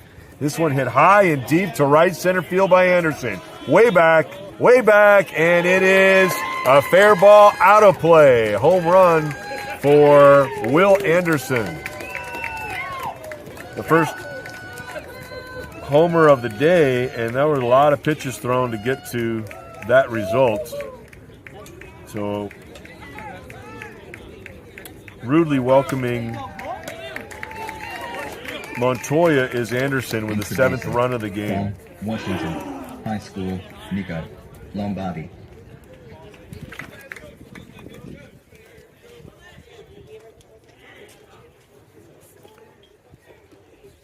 Anderson, we believe that's his 3rd home run of the year for Anderson.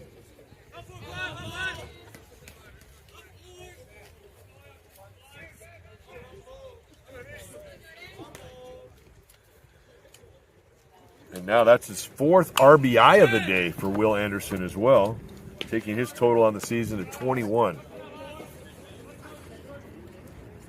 Nico Lombardi fouls that one off. The catcher could have been in the doghouse a bit with the umpire, Zhang, earlier, running out there to throw to third on what was a ball. He learned his lesson, kind of sat there and accepted the next pitch, which was also called the ball, but they ended up getting their opponent. Lombardi now up there with the bat. Will be meek to the umpire, but fierce to the pitcher, perhaps, as this one's down low. It's not politics, but you just take it out with your bat, right? Take it out with your smart play. Here he is, waving that bat ever so slightly and fouling it away off the Rams' dugout facing. So a lot of pitches here for Montoya to start with. I have good handwriting usually. I wonder why I'm worried about raindrops. We haven't had any hit the paper, so no excuse on ink and water combining. It is Montoya with a long wind and throw, and this is down and away.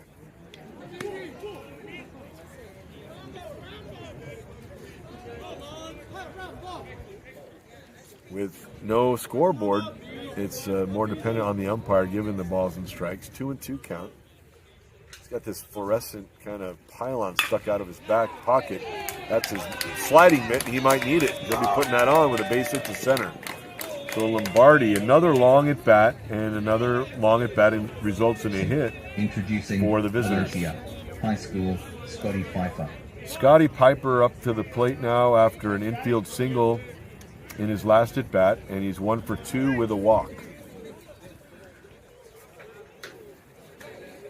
Trying to get some communication for the middle infielders. Right now they're going to talk about who's covering second base on a possible steal by Lombardi. He is the catcher. He has stolen once, as we said earlier this year. The strike there on the fastball on the outside portion of the plate. half a fastball maybe in there. That's all you need. Just a little tiny bit of it. Paint that plate on the outside. Montoya, full stature now. Hand in glove, throws, and it's swung on. And is it fouled or is it? I think it's just called on the pitch. So it's 0-2. He would have sent the runner back otherwise. So a stolen base for Nico Lombardi, his second of the year. It was a hit and run, but Piper could not hit that pitch. It was literally on top of the plate when it came by him.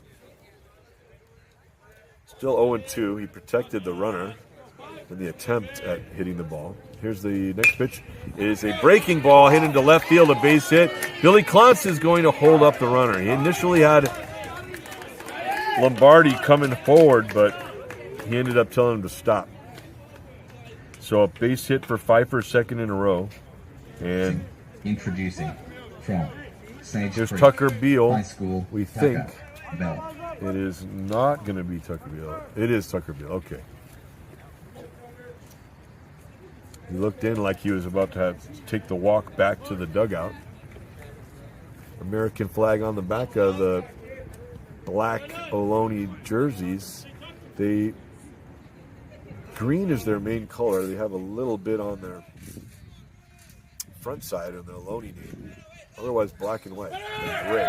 Here's a pitch. Piper into second without a throw. Esquivel fakes. He pumps in and looks to third. And he was standing there. He never even tried to come home. So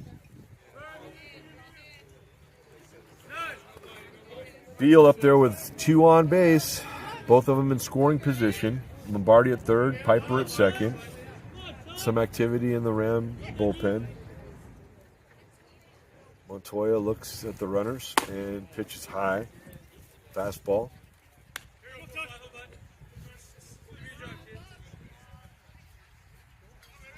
Beal. He gets shaped there with the count. I think it's 2-0. Infielders at first and third, even with the bag. And this one down low. 2-2. You have 2-2? I could be wrong too. I'm not. We all can be wrong, but I think the odds are you're right. We'll go with what you have. Let's make our own game. Let's make alternate universes for whatever the count would be. 2-2 is what the Professor Zamora has. Here's the pitch, and it hits him. Didn't matter anymore. Bases are loaded, and no one out here for the Rams, trying to keep this a close game. They're down 7-1, and the leadoff hitter Cole Curtis is up, and Coach Mendoza is now donning a black jacket with the red hoodie, and he's walking slowly to the mound.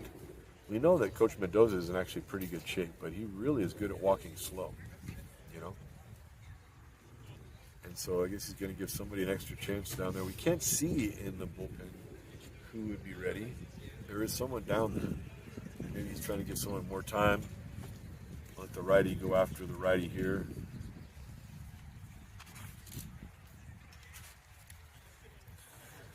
One in this inning, and 3 on base. 3 hits, including the home run by Will Anderson.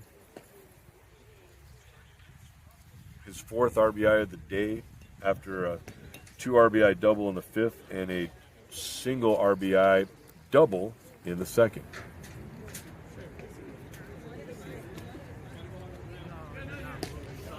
So Miguel Richardson takes up a spot there, umpiring on the shortstop side behind the mound.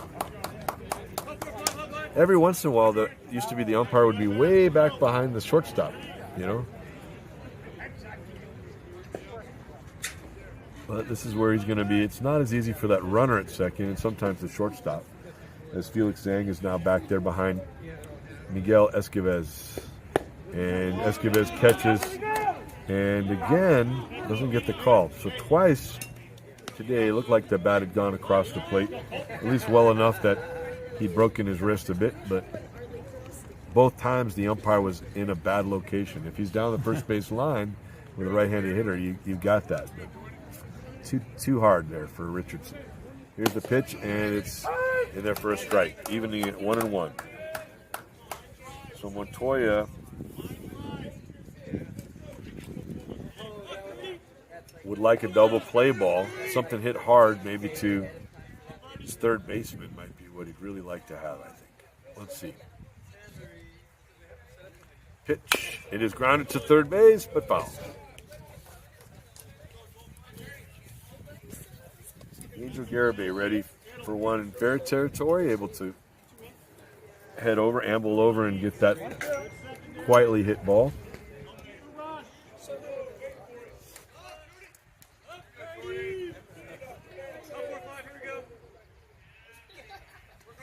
One in, 3 on, no out.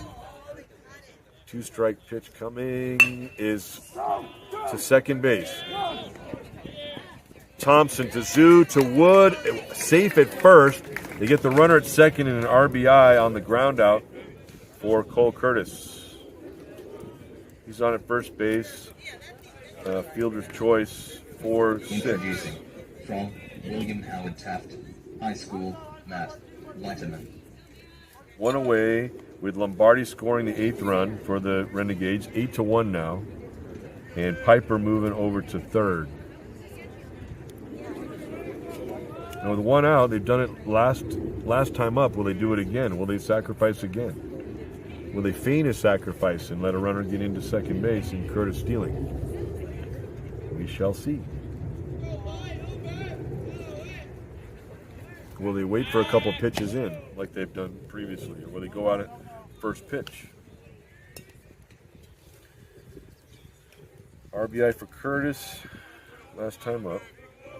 Piper at third, Curtis on at first, as Beal was eliminated on the bases.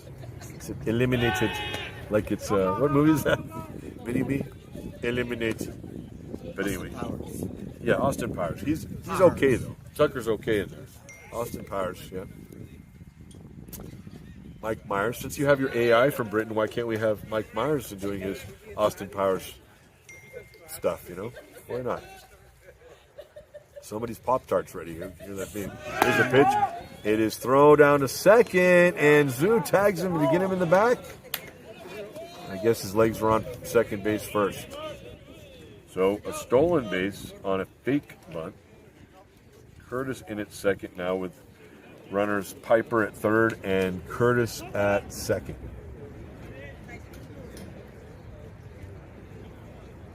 Oh, I see. So we had a reference as Coach Mendoza's going out to talk to Miguel Richardson now.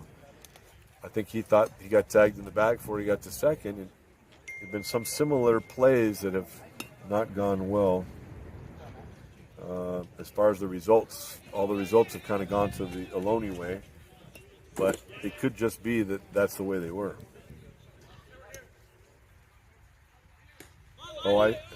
Gary Koff says that William the Fridge Perry could be here for the cold conditions, but it actually doesn't feel too bad right now. Really no wind to speak of. Let's keep it that way. Here's the pitch, and away. Armando Galan likes to knock on wood all the time. I just did that in honor of him. Down at San Diego State now, former announcer for the Bay Area teams. And I knocked on wood, and it didn't work for me because I feel sprinkles now. It's awesome. They're coming down now. Okay, great. And this one gets away from the catcher Escobar. Off the glove. He slides back and cannot even make the throw to get Piper at home. Pass ball allows Piper to score the 9th run. And moving over to third after he stole second is Cole Curtis.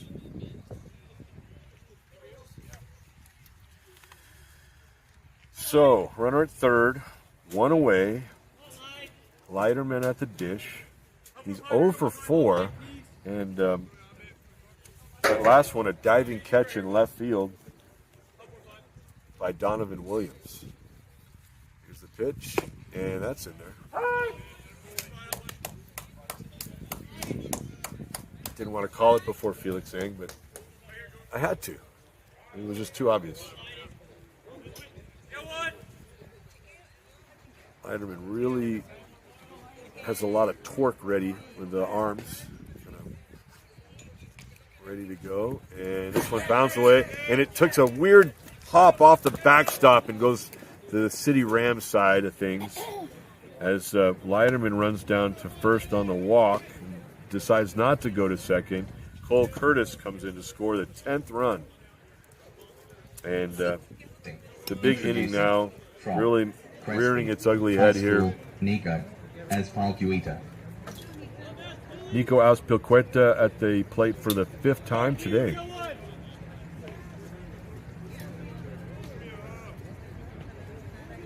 That's a wild pitch. No, it's a pass ball, actually. Pass ball 2, the second pass ball, allowing a run to score today.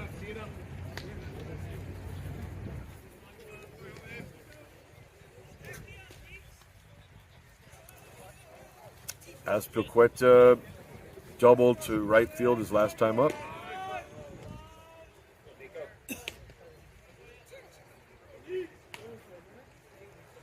There's the pitch, and it's in there. Montoya having a rough inning here. Not all his doing, but he's the responsible party towing the pitcher's plate right now. Takes his time, gets a different grip, throws, and it's away. So like he had plenty of time, then he got a different grip and then rushed the new grip. Might as well take longer. Of course, you only have a certain amount of time. 20 seconds, I think it is, with runners on base. As the sprinkles come down a little more now.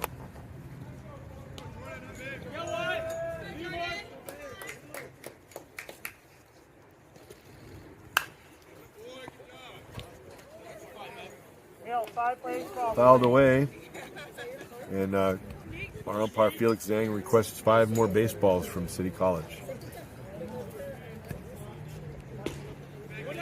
Likes to ride heavy out there. Some umpires want 4, no more than 3. He wants 5. There's the pitch, high.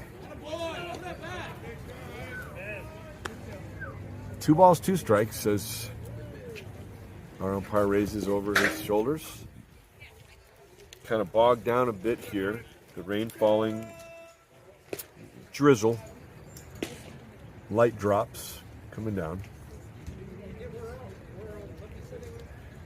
Swing and a miss by Azpilcueta, and he's out on strikes for the first time today. He's now 2 for 5 on Montoya's first high school strikeout. 1 long stroke of the pen, and then 2 to the side to make that K symbol. And 2 are away in the 7th. Brandon Comerford at the plate.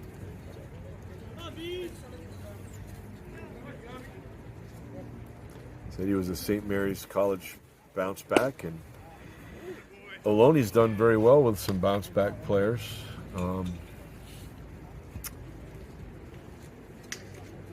Mike Anthony Valdez comes to mind big time from Miami. Came all the way across country. One of those late night calls to a head coach. Can I come play for you? Mike Kern says, sure. Delayed steal. Escoves throws and gets him in the top of the head. I tapped him on the top of the head lightly.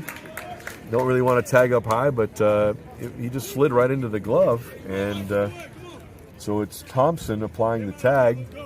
And the side is retired. Comerford will come back up to hit in the next half inning. The Ohlone Renegades score 4 times, and they get 3 hits. There were no errors. There were a couple passed balls in there, though. And there was no one left on base. As we go to the bottom of the 7th, it's Ohlone 10 and City College 1.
Well, we're back here in Pacifica, 10-1. Ohlone with a comfortable lead now, and a base hit attempt to right field is snared out of the air by the second baseman, Brendan Comerford, as he was left at the plate while the stolen base attempt went awry for the Renegades. And he uses some energy to make a nice catch.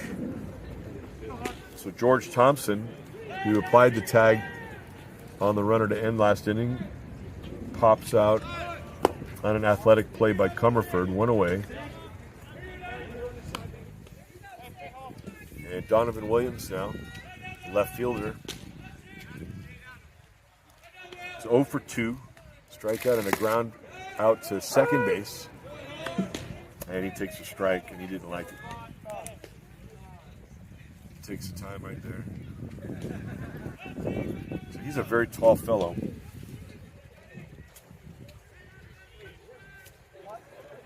He's 6'3", 180 out of Newark, and he didn't like that call. Now, that one is in there. That other strike call seemed a bit high. That one was there. So, Newark Memorial ball player for the hometown high school, and now he's out here for City College of San Francisco Rams. Behind in the count, and he doesn't go. And they agree, more importantly. He did not ask me, he asked Miguel Richardson, his base umpire. I like Felix Zhang. The base coach is just, you didn't see it, I didn't see it. Yeah. He's a left-handed batter. He can't really see the wrist action, and I don't think he broke the wrist.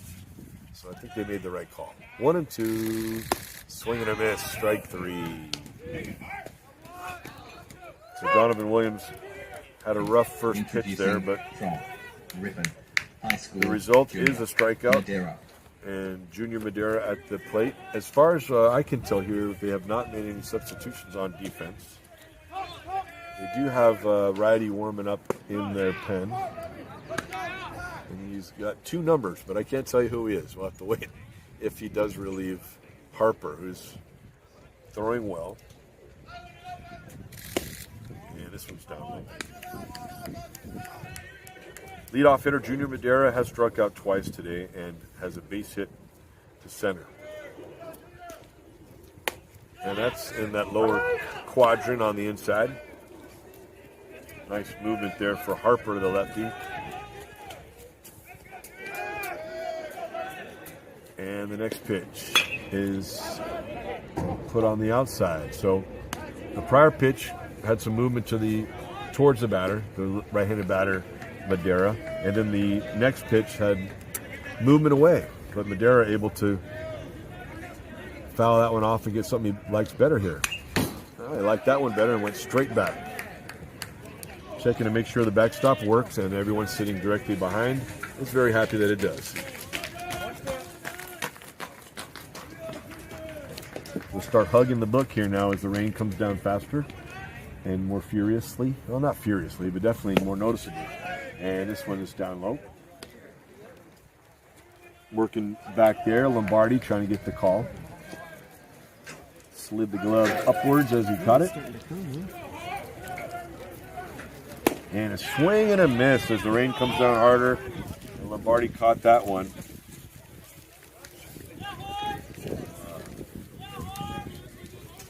So it looks like we've got 10 strikeouts now. We'll count them as we take a break. And Ohlone does have 10 runs as well. So to go with those 10 strikeouts for Harper. 10-1, it's Ohlone leading the Rams of City College as we go to the top of the 8th.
after that nice play on defense and standing up there when his teammate was thrown out last half inning, the prior half inning on hitting, he's going to be subbed out. So it's going to be number 1, Gavin Shaddix, Shaddix, out of Austin, Texas, and Vandegrift High School. So hi, everybody in that time zone.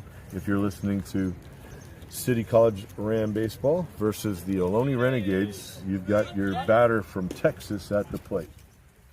Gavin Shaddix stands in there wearing number 1 in the right-handed box, facing new pitcher Jordan Renteria. So he comes in, the DH is now the pitcher, and this one is poured in there high. A very hot pitch, but not in the zone.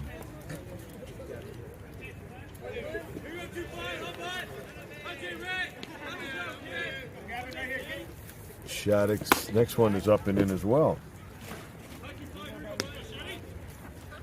Shaddix has quite a bit of at-bats this year and has done very well. Batting .432, entering the game. 44 at-bats, 19 hits, 2 doubles and a triple.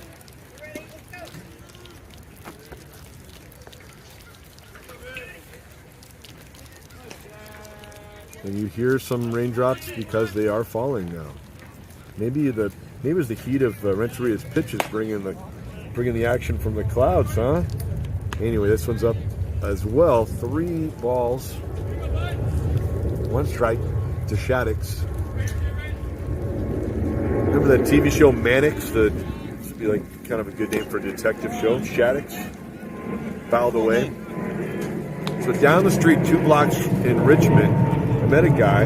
His name is Mannix, like the old TV show. And he used to work on sets, and one of the guys writing asked what his name was.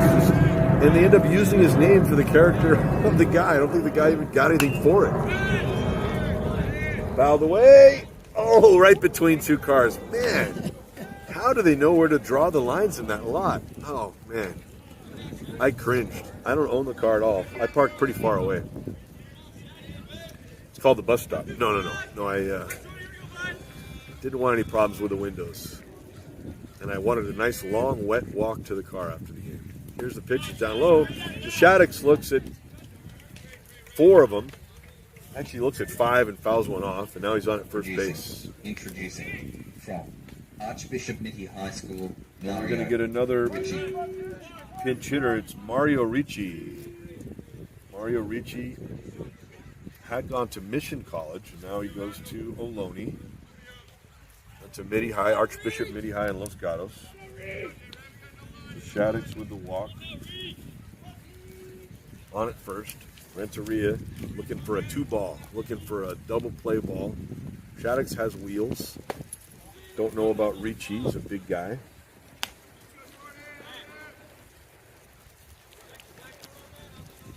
.6'1", 215. Los Gatos guy. Getting kind of wet out here. Most of our stuff's protected, except for your announcer. Ricci. Ricci up there. Doesn't care. It could sleet on him. He doesn't care. It's fouled away. And again, it misses the first car. Just a light tap on the second. Don't worry about it. Too bad, if we're sponsored by like one of the car dealers around here, it'd be a great ad every time it hits a car here at Fairmount. Where City College plays quite a few games, but again, still no official home field for City College, right? Get a discount. Get a discount from SI if they're not home. There's the pitch. It's high. Maybe you get a discount on the broken window if we have one. Let's hope we don't. Really taking a chance if you want that great parking here at Fairmount Field in Pacifica. Ricci, R-I-C-C-I at the plate. Green gloves, otherwise black and white uniform pretty much for the Ohlone Renegades. The lightest possible green it looks like on those uniform fronts, the numbers. The back's just black numbers too. For you uniform stylists out there. Renteria's trying to throw a 2-ball to Azu or to Thompson. And he's really quite concerned with Shaddix over there at first base. He has stolen 4 times and been caught twice this year.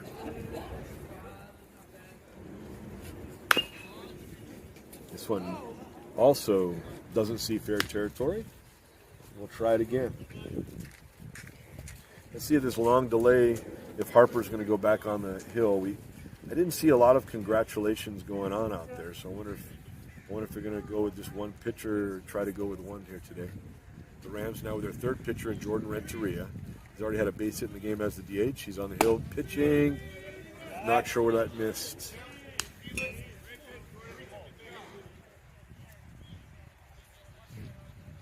And with no scoreboard, it'd be nice if we could get that swing around to the balls and strikes to make sure, we saw the strikes or two. It's 3-2 here. Let's see what we got. It's hit high and deep to left field. Way back. It is off the fence, and no, it goes over the fence on one hop. It's a little deeper to left field than it is to right nowadays. And so it's a powerful double for Ricci, who had not, till that swing, shown that he really was able to get around on Renteria. I think he timed that there a little bit. Started a little early, and boy, did he power into that one. So, the 2 pinch hitters have successfully reached base. Ricci with the double, ground rule double to left, and then Shaddix is now over at third base. Didn't steal, just got there on his own. Had he stolen during that at-bat, would have been an RBI for Ricci. As it is, runners at second and third with nobody out. And Will Anderson, the left-handed batter, facing the right-handed Renteria. Here's the pitch. And again, not able to start with a strike. It's off. Tried to get that one to break, and it just kind of wobbled high and away. Will Anderson stays in the game. The hit here. On deck, there is a pinch hitter waiting in Ben Johnston. This one's fouled away. Watch out, auto there. San Francisco International Airport making its presence felt with a plane that fades away into the mist as I speak behind us. I'm going to try to get you what airline that was. Would have been a free ad for him, but nope, no luck. Trying to stay away from too many sponsorships unpaid for the Rams. As Renteria sets, throws, and gets a strike in there. Really nice off-speed pitch from Renteria. Challenge pitch to Anderson there, too. Now will Renteria bring the heat? Jordan, a neat player, seen play as far back as Our Lady of Visitation Colts in San Francisco in the southeast part of town. And his teammate Dominic Harrington. Here's the pitch. Down in front. Bounces up, and Esquives asks for time. And we're going to have the Towels working on some baseballs maybe too. This is a steady light rain. It was a little tiny bit heavier for just a bit. Sometimes when planes go over, it seems like it rains more. I don't know why. What is that? Is it that we don't hear the planes in the rain? Yeah, we just get used to them. Yeah, somebody put that down in the comment section. You might be listening from the Jet Propulsion Laboratory somewhere. You could help us with that. All right. Anderson at the plate. He's scored 3 times. He has 4 RBI. He has a home run. He has 2 doubles. And he looks again at it. It's a big day. The Renteria trying to keep it from getting really big. Anderson has also struck out. He scored the 2nd, 5th, and 7th runs of the game with Ohlone in front 10-1 now in the 8th.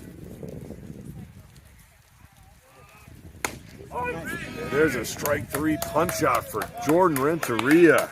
Again, taking something off of it and locking the knees of the left-handed batting Anderson. So there was a left-handed watching Anderson, I guess. It doesn't matter what hand he used there. He's out on his 2nd strikeout of the day, but still a wonderful day for him as he has 8 total bases and 4 RBI. one away, and we have possibly some changes happening here now. We got a pencil coming out and a book coming out, so I'm assuming the Rams are going to make some changes. And the Renegade there waiting is the would-be pinch hitter, Ben Johnston, of a lofty 481 batting average. And he's kind of getting a nice listen in on what's going on there for the coach and the umpire, Mendoza and Zhang. Renteria continues to warm there. So I'm curious as to what is happening now. Nobody really else seems to have moved off the field for the Rams. They all seem to be standing out there just absorbing some more of our precipitation here in Pacifica. And we could tell you a little more about Ben Johnston. He's had a double and a triple this year. He's been tied for the team lead with 4. Several other players also have 4. Let's see. Gavin Shaddix. Okay, I see. Ben has been hit by pitch 3 times, so he's not the leader in that regard. Okay. But he's close. So we're predicting that he will be hit by pitch. Mom and Dad, sorry about that. No. Let's see. What else can we tell you about Johnston? He's out of Livermore in Granada High School. And 6'3", 190 freshman. And he's also a catcher, so it makes sense that he would be coming in for Lombardi.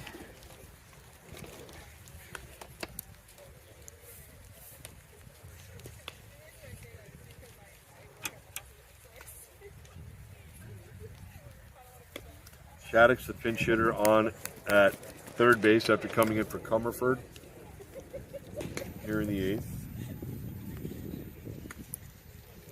And Ricci, Mario Ricci, had the double, and he's on at second base after pinch hitting for Cam Dayton. Anderson then with the looking strikeout, and I don't know what's happening in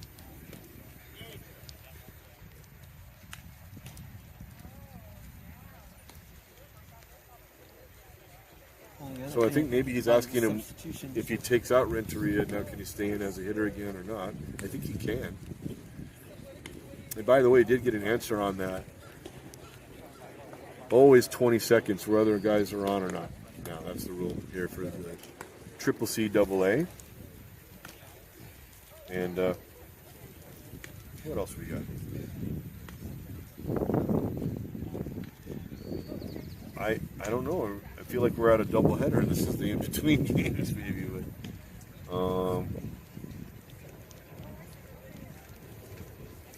let me see what I can find out here. Any updates from other places? As Gavilan and Kenyatta have started, and Gavilan Rams got a run on the Colts, 1-0 in the bottom of the first. Speaking of Colts. And in the top of the second, it's 0-0, Folsom Lake and Santa Rosa, up there in Santa Rosa. And San Mateo's leading 1-0 over Hartnell early, and now it's 10-1 CSM, the Bulldogs leading Hartnell in the top of the 5th. And Laney will be hosting Hartnell later today, it looks like. Well, Hartnell has to play at CSM and then go over to Laney. Feather River did that earlier this year and had a nice day for themselves on the scoreboard, although a very good contest for Laney playing well this year. Here's a pitch, and it's one hopper to short. Zeus only plays to first, and it's in there. So we told you all about Ben Johnston, the catcher. He'll probably be there Introducing behind the dish in the next half inning. He gets an RBI ground out, 6-3. Scoring is Shaddix, the 11th run, 11-1 Ohlone, with Ricci staying at second base on the play, with Zoo throwing over the first. So with Ricci on at second now and 2 away, here is a pinch hitter. It's number 30. It's Mahi Tabata, who has had a nice career as an Ohlone Renegade. Mahi Tabata out of Hyogo, Japan, and Tokai University. He also played for Yamagata High School in Japan. So hello across the Pacific, and hope your weather's a little better than ours right now. But thank you for being with us to follow Mahi Tabata, the right-handed hitter. Stands 5'11" and 195 up there in the box. Reaching on at second, 2 away. The stylizing of almost like a baseball look on the right side of Tabata's helmet as Renteria looks in. The left forearm kind of extended towards the catcher as he gets aside, now set. That slippery synthetic mound, he pours it in. It's a pass ball. It slips out of the glove. It kind of made a tiny splash off the butt of the glove, and moving over to third base is Ricci. So he's 90 feet away from scoring. Ohlone with 11 plated so far today. The Rams in a very close game early, and then have not scored since, that being 2-1. Here's Tabata looking for his first hit. Batting .290 on the season. And somewhere that missed. 9 hits and 31 at-bats for Tabata.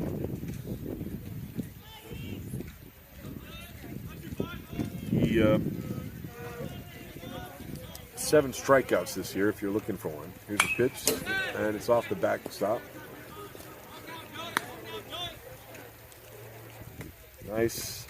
Nice wet day. You've got a victory garden or flower garden out there somewhere. Here on the peninsula, at least pretty much all around Northern California, you're getting this kind of weather.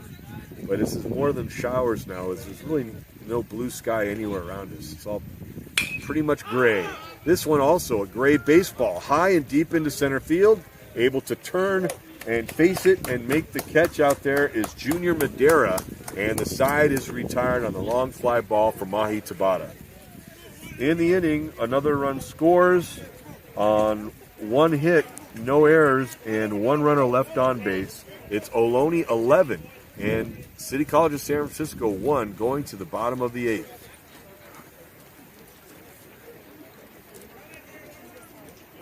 The back half of the 8th inning, the score is Renegades 11 and Rams 1.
A lot of changes for you as we go to the bottom of the 8th inning here in Pacifica. Dan Harrington here with you with Ruben Zamora making it happen. Without Ruben Zamora, this does not happen. Without me, it pretty much all happens. But still, I can do a little something to help.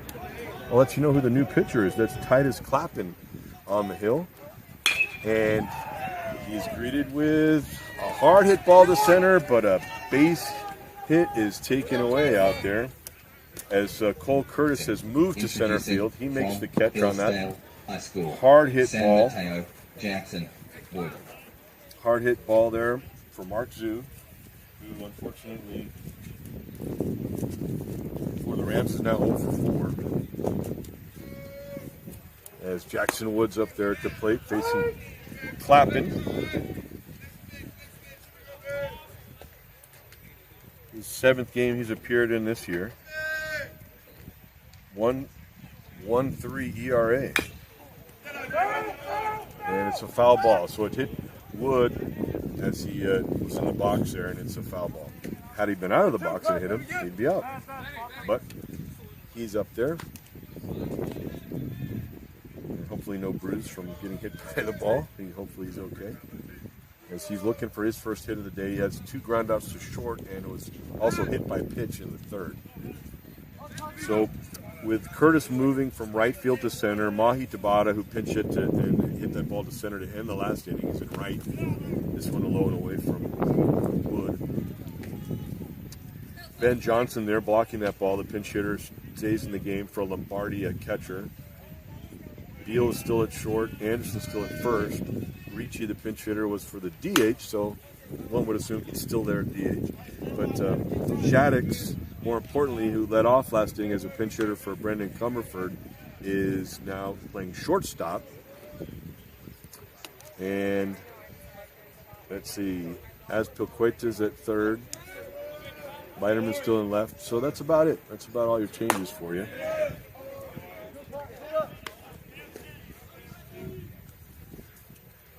So I think might have a new second baseman. I didn't get that report. I'm looking for a number. Meanwhile, ground ball through into left center field for a base hit for Jackson Wood. He stays on target no matter what the score. He is ready to go. And he has a base hit on at first base with 1 away. That'll bring up Miguel Esquivel. Good job, Jackson. Jackson Wood there at first. 2nd time on base today. And not sure what some other organizational problem going on here as Felix Zhang is going over to take a look. Oh, he just wants to get some more baseballs. One of them falls on the wet turf, but it's only there momentarily. The 5-second rule, I think, right? That was down there for like 1 second. Zhang picked it up quick. Try to find out. Let's see if. Okay, Shaddix. It sure doesn't look like Shaddix at short. I think he's at second.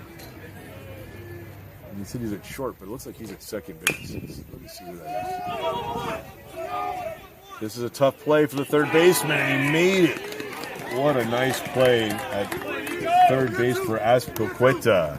Nico Azpilicueta over to the stretching Anderson at first base, and really, you know, not a hard hit ball, but the way that was, it just kind of shows you the way the day's going. That's almost always a base hit, and Esquivel does not get that today. So a 5-3 put a star by at least one of those 2 players, by the third baseman Azpilicueta, and Jordan Renteria, the pitcher, is batting.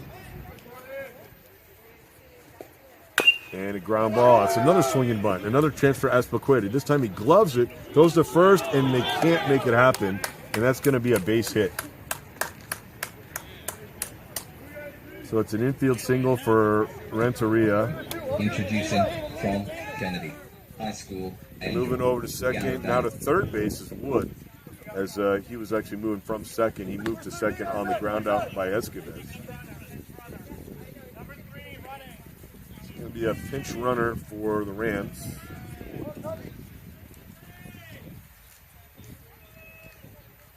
Raymond Sang is going to come in. T-S-A-N-G. Raymond Sang in the game for Jordan Renteria.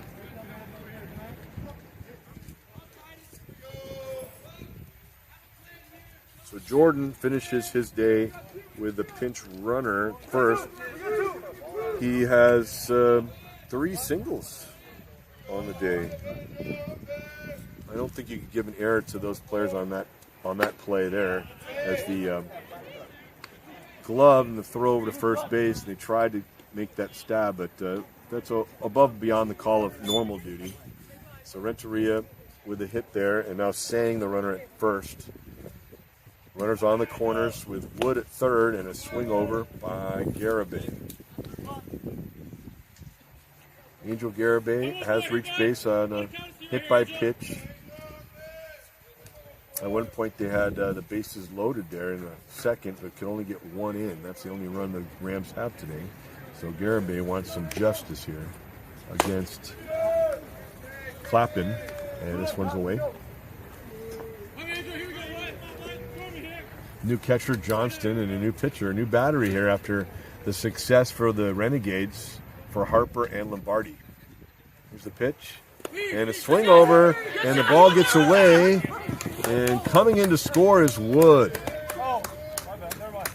My bad. I thought that was out there. So he gets out of the way, doesn't impact the play, does Garibay. And moving on to second base is Sang. It's a wild pitch. Officially a wild pitch. Garibay now 2-2. And he doesn't go. Oh, and they're going to say he did go. So from that place at shortstop where we thought he didn't have a good view, they're going to punch out the Ram. The 2 Ohlone Renegades were not punched out. So that's the way it goes today. They got him on the break of the wrist, I guess. So runner left at second is Sang, running for Renteria. Wood scores in the inning. So there's 1 run on 2 hits, no errors, and 1 runner left on base. Go to the the top of the 9th inning. It's 11-2 in favor of Ohlone over City College.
Was already in the game at second base.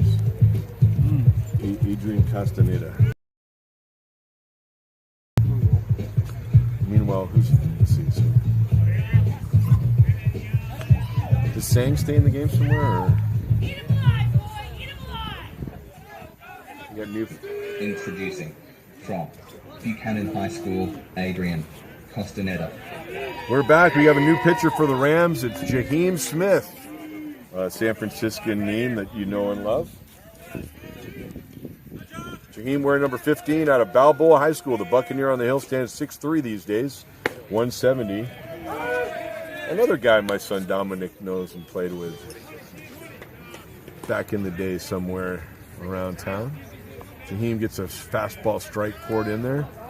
Stands at 6'3", facing the second baseman, who we were not alerted. They did such a good job, but then they couldn't be perfect for us. Adrian Castaneda was that second baseman, and we were wondering who was in the game last half inning. So it is Castaneda who came in for Tucker Beal. Beal on the day had a sacrifice, a hit by pitch, a pop-up, and a hit by pitch. So Castaneda's first at bat right here. Trying to rev the engines up on a 2-1 count are the compatriots for the Renegades on their dugout bench. Ground ball right side. Smith gathers it up and tags him out. Able to secure the ball in the mitt. Covered it over with the right hand.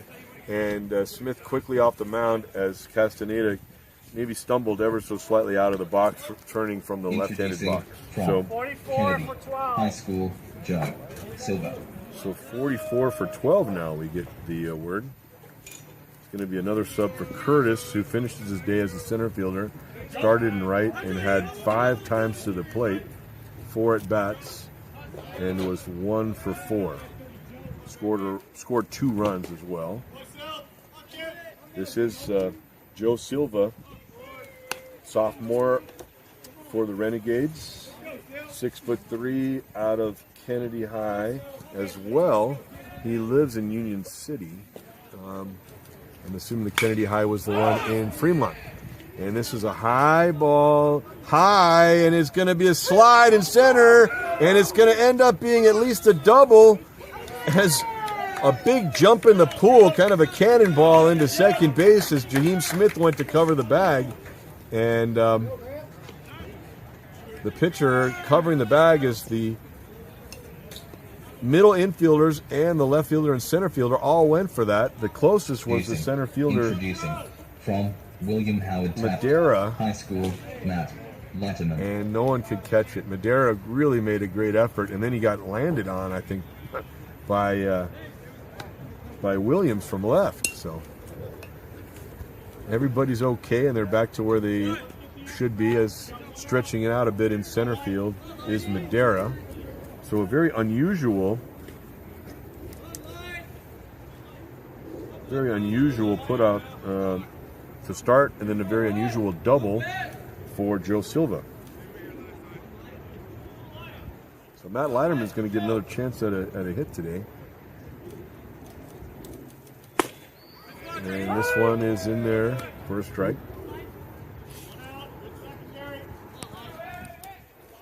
Leiterman walked his last time up and hustled down to first base. He was caught stealing in the 7th.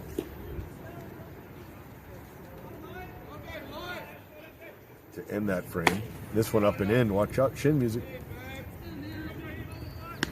Música de la chin. No, kidding. Chin music. Leiterman had some really great games for the Ohlone Renegades the last season and into this one. Jaheim Smith, the Balboa Buccaneer, trying to finish him off. Sometimes you wonder if these guys have met up through the years.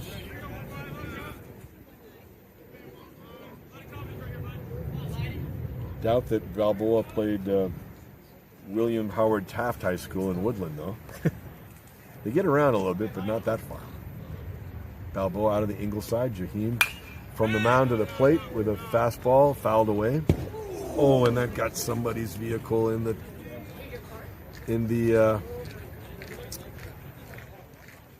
place that really don't want it. Yeah. You need a protective cup for the windshield, you know. All right, let's hope there's not too much damage there. Cannot blame either of the players, the pitcher or the batter, for sure. That's the way it goes. So far here in the 9th, we have a double by Silva, put out previous to that by Castaneda.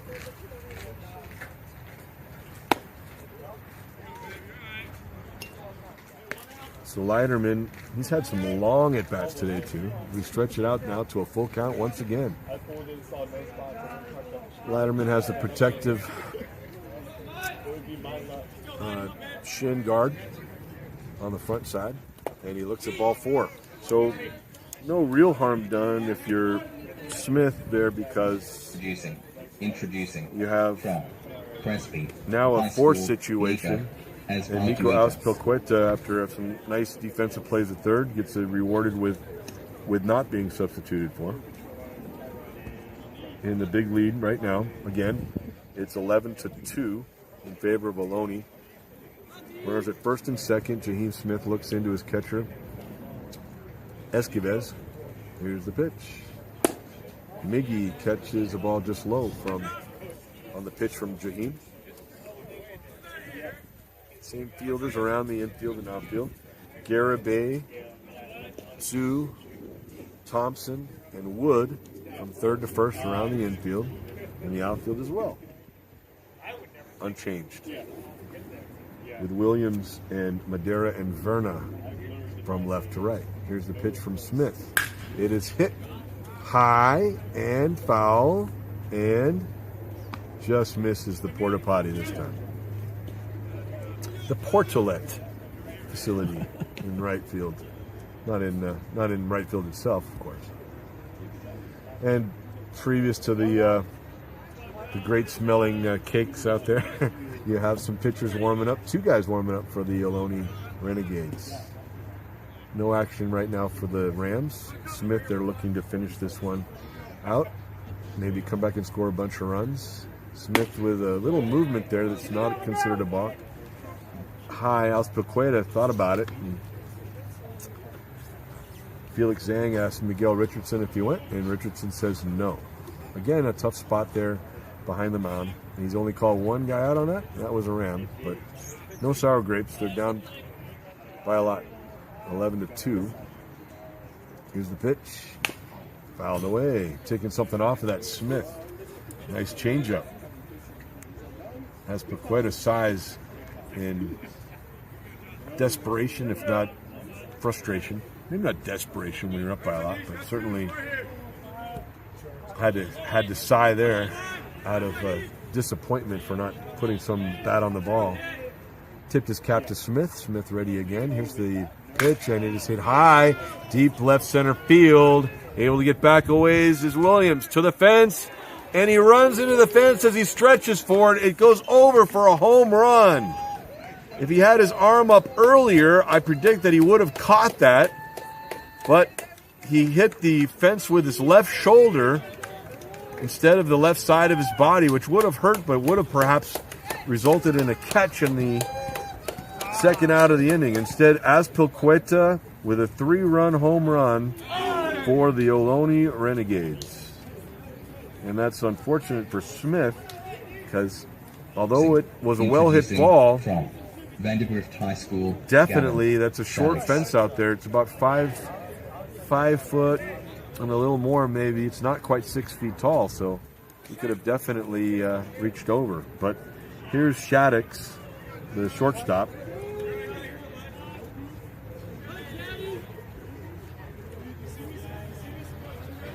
So 14-2 now is the score for Ohlone.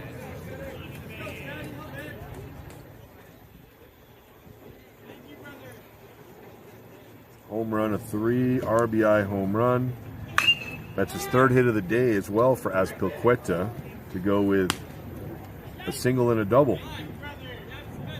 3 for 6, as this one's fouled away by Shaddix. His 2nd time to the plate. He walked and scored the 11th run in the 8th inning for Ohlone. So Smith just has to carry on and keep on tossing for the Rams. And this one, a much closer pitch than the batter thought it was. That came back over almost to the strike zone. Just missed the front of the plate for a strike, as the catcher really didn't have to do much about it. Esquives, not a hard thing to catch inside at all. This one is a much tougher play. Blocks that pitch from Jaheim Smith.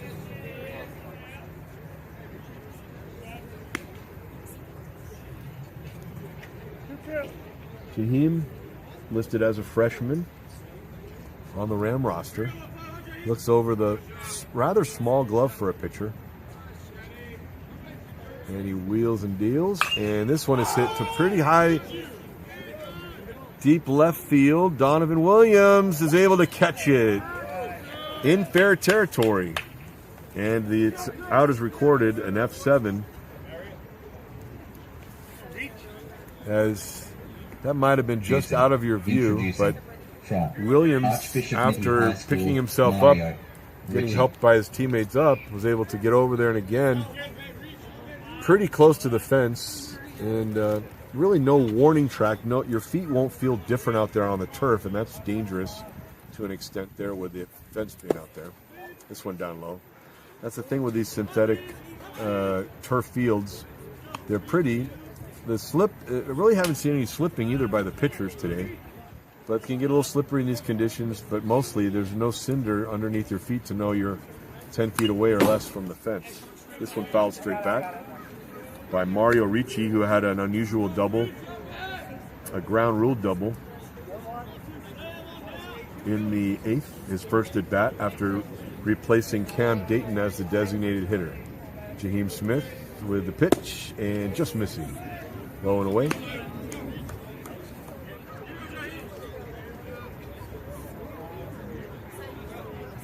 Teammates asking Heem to get it going. Here he is, a nice low and away strike, and it is fouled away. 4 baseballs, please. Felix this time wants 4 baseballs. I guess one guy left the bar. He was ordering 5 earlier, now he just wants 4. So 2-2 count with Smith staring at the signs from Miggy Escobar behind the dish. Team playing straight away behind him. Can't get any more straight away than this. This is like how they draw it in diagrams where everybody plays on the field. Here's the pitch, and it is high. No rain coming down now. No sprinkles in the eyes. And Mark Ju makes the catch at short to end the 9th inning for the visitors. In the inning, 3 runs coming on the home run by Nico Apilsqueta, and that's his 3rd home run of the year for the Renegades. There were 2 hits, there were no errors, and no runners left on base. So through 8.5, it's Ohlone 14 and City College of San Francisco 2.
For Ohlone is Terry Kahn, K-H-A-N, out of Alameda High, near Oakland there. And first pitch is a strike to Justin Verna, the right fielder. And Kahn's next pitch just missing low. Third pitcher on the day for Ohlone. And here's the next pitch to Verna. Swing and a miss. Titus Clappin pitched the last inning. And the starter, Jaden Harper, went 7. Kahn deals outside. Kahn has got a low ERA. I think that's a .87 ERA. This is 8th appearance on the year, and he's thrown so far 10 1/3 innings for the Renegades. This one's grounded to the right side and through by the diving second baseman and into right. Castaneda could not come up with that. And we'll tell you that Joe Silva is now playing first base, big number 44, pinch hit previously. George Thompson. He's at first, moving from first base to left field for Ohlone is Will Anderson. So looks like he'll stay in the game the whole way, as will the third baseman Azpilicueta. Leiterman moves from left field to center field now. And it's about it. Tabatas in right after pinch hitting.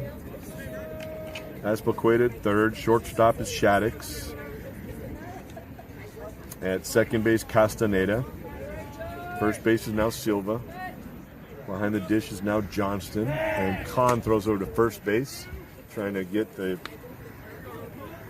pinch runner Carson. It's Emil Price. It's going to be Emil Price, number 21, over there. Looks like somebody's blending a milkshake over here. I'm not sure what, either that or someone's getting a buzz cut. I'm not sure what. Maybe it's both. I think it's a milkshake serving barbershop right here, just opened up. But sorry about that sound to all of you who are listening and watching, and we thank all of you for being there. I don't know what the number all is, by the way, right now, but we thank each and every one of you for being there. If you couldn't be here on what has been generally a pleasant day outside of a couple innings of rain, it is now not raining. So Emil Price off to a big lead at first base. Kahn pitches up high.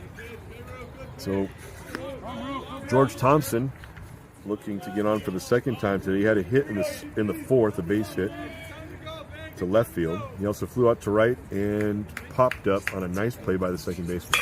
This one hit hard, high into center, and it looked like a big step back from the center fielder right there, Leiterman, but it turned out that not such a big deal after all. So Leiterman now in his new position, kind of playing that like a left fielder. A big step back and then ran in and made the catch a couple steps. Didn't really have to move actually, but a well-hit ball by Thompson, but an out, F8. Verna's hit resulted in Emil Price being the pinch runner at first. He still is there. And the first pitch is a ball to Donovan Williams, who has had some high strikes called, really probably weren't there, but he's going to have to live with it, huh? New at bat right here, and this pitch is in there for a strike. So facing a new pitcher himself for the first time today. He did not face Clappin, who pitched the 8th. So these Verna, Thompson, Williams, and then Madera, if he gets to hit, have not faced more than one pitcher today. This one outside. So Kahn's kind of working around the edges. He's trying to test the limits while haven't really established himself today. We believe it was 10 strikeouts for the starter Harper, and this one, where'd that miss? Not sure, but Williams, after having a few maybe that weren't in their earlier called strikes, he's benefiting now from Zhang. Called a good game there behind the plate. Richardson's been doing this obligatory movement around the field with proper dispatch as this pickoff attempt on Price. Price is awake. He gets back in there. Price is right. Yeah, had to say it once today. Here's the pitch. And that's what I get, a foul ball right back at me for doing that. All right, so Williams has 2 strikes now in this at-bat. A lot of work to do for City College to get to a 10th inning, down 14-2. A couple home runs on the day for Ohlone. Williams powers and just misses getting the heart of that baseball. Junior Madera is on deck, ready to bat for the 5th time today, outside of a double play. He did start early today. Almost 2 o'clock right now. As this one gets away from the catcher, it hits the umpire as well. No harm done to either of them, and it's simply ball 4. Introducing. In the book, John at least, it's a Rippon, walk and high nothing school more. Junior. Just looks a little more like a pinball machine back here is all. Ruben Zamora looks like he's been through a bit of a heavyweight fight himself. He has the towel that was protecting our paperwork earlier over his shoulders. Had the generator making sure it worked earlier. That could make a milkshake for you, or you could put your clipper cutters in there. No problem, it'll work. You know. Strike taken by Junior Madera. His lone hit of the day came on the first pitch of the at-bat in the 5th. Otherwise, he's struck out in 3 times up. Swing and a miss on a slider. If it wasn't a slider, it was a cutter. It was certainly deviated to the outside, and you got to be really careful because they might go way out there now, or they might come up and in. So what are you going to do? He's looking for some center cut material to get on base here, and he did not go that time. He kind of knew what they were thinking, and it would be really unfair for the base umpire, again, stationed out in front of the shortstop, to call him out on that one. 1 away on the fly out by Thompson. You had Price at second, pinch running for the Verna's hit, and then Williams the walk at first.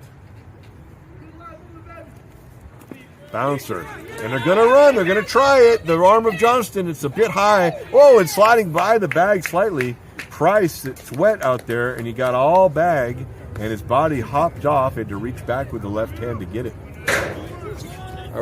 I don't know if you can see. Can you see that right now? No, you can't see the It's edge. a little off. No, you want to see first baseman. Yeah. So trust all me the on plays that. where it goes, yeah. You got to take the Got the angle we've got, and sorry about that, fans. I didn't know you were depending on my words as much. I've been talking a little more TV than radio here. Swing and a miss there for Madera. And he's out on strikes. So tough day at the plate for Junior.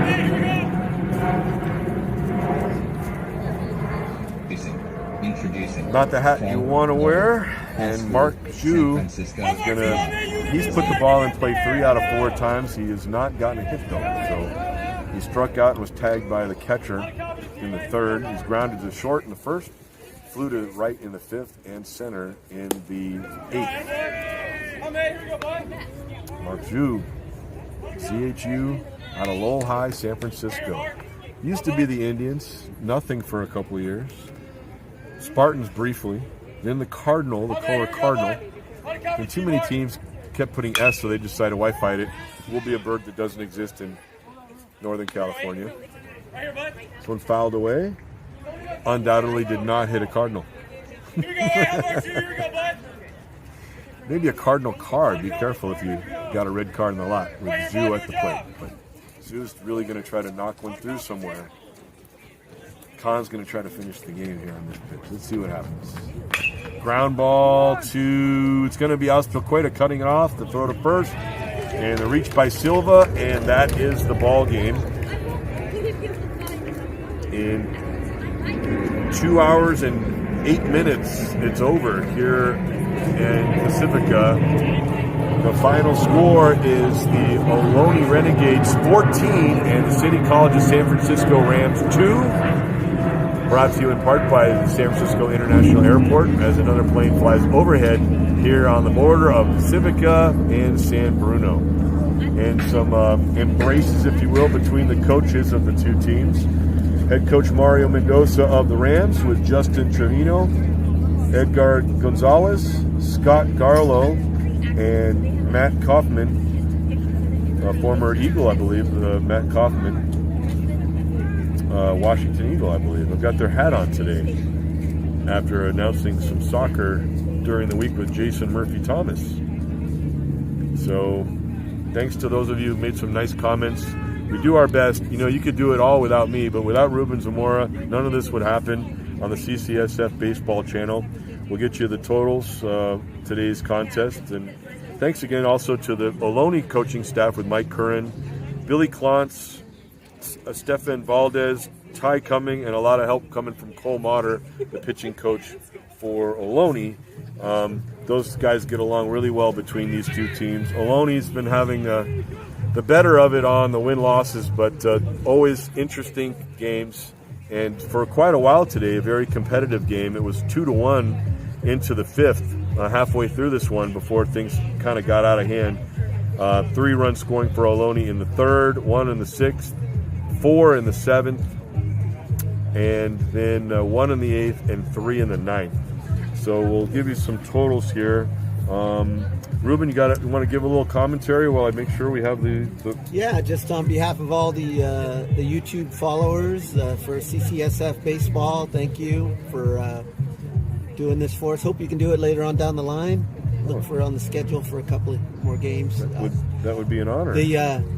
Definitely, as we get down the schedule, we'll have better weather for you. True. We rushed everything. That's why everything was a little behind, and then they started the game a little early. So yeah, no, I think and rolling with it, because we don't complain here. We know it's tough to put everything together, and we just roll with it and make the best of it. And I hope you had fun. I had fun, and I hope everybody there had fun. It's really great to come out here with people who care so much about baseball and all the work you did do. I mean, we've got tables, we have a barber shop, we've got an ice cream shop over here with the milkshakes.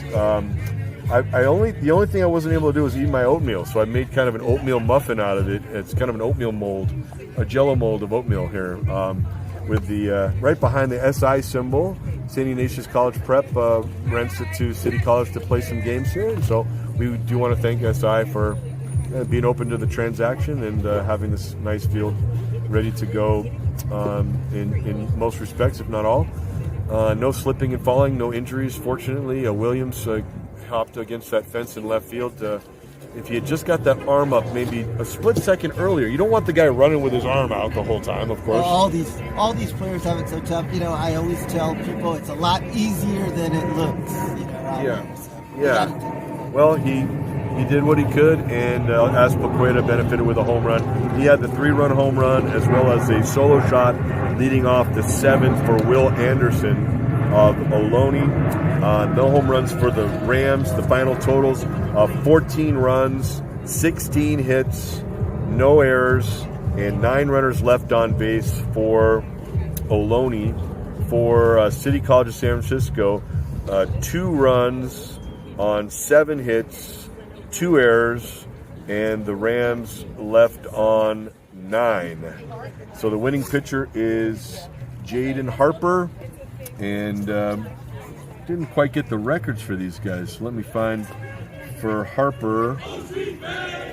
Where are you, Harper? Okay, Harper is now 2-1 on the season for Ohlone, and for City College of San Francisco, David Howard K'd a lot of guys himself today, but he does get charged with a loss. His record now even at 2-2, and with the score, no save in the contest. As each team had, actually Ohlone had 3 pitchers, and the Rams had 4 today. That's about it.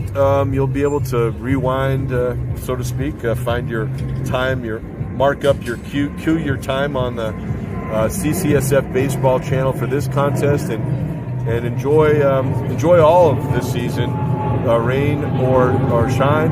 And hopefully there's a lot more shine, like Ruben says, as we go through the season. For everybody from City College and Mario Mendoza and his staff, again, wishing a fine season ahead the rest of the way to Ohlone, Mike Curran and his staff. This is Dan Harrington Saying so long from Fairmount Field in Pacifica, California, where today's final score in this Triple C AA contest, junior college baseball for the Bay Area, it's Ohlone College coming out ahead today. Ohlone 14 and City College of San Francisco Rams 2. Have a good one. We'll see you here online.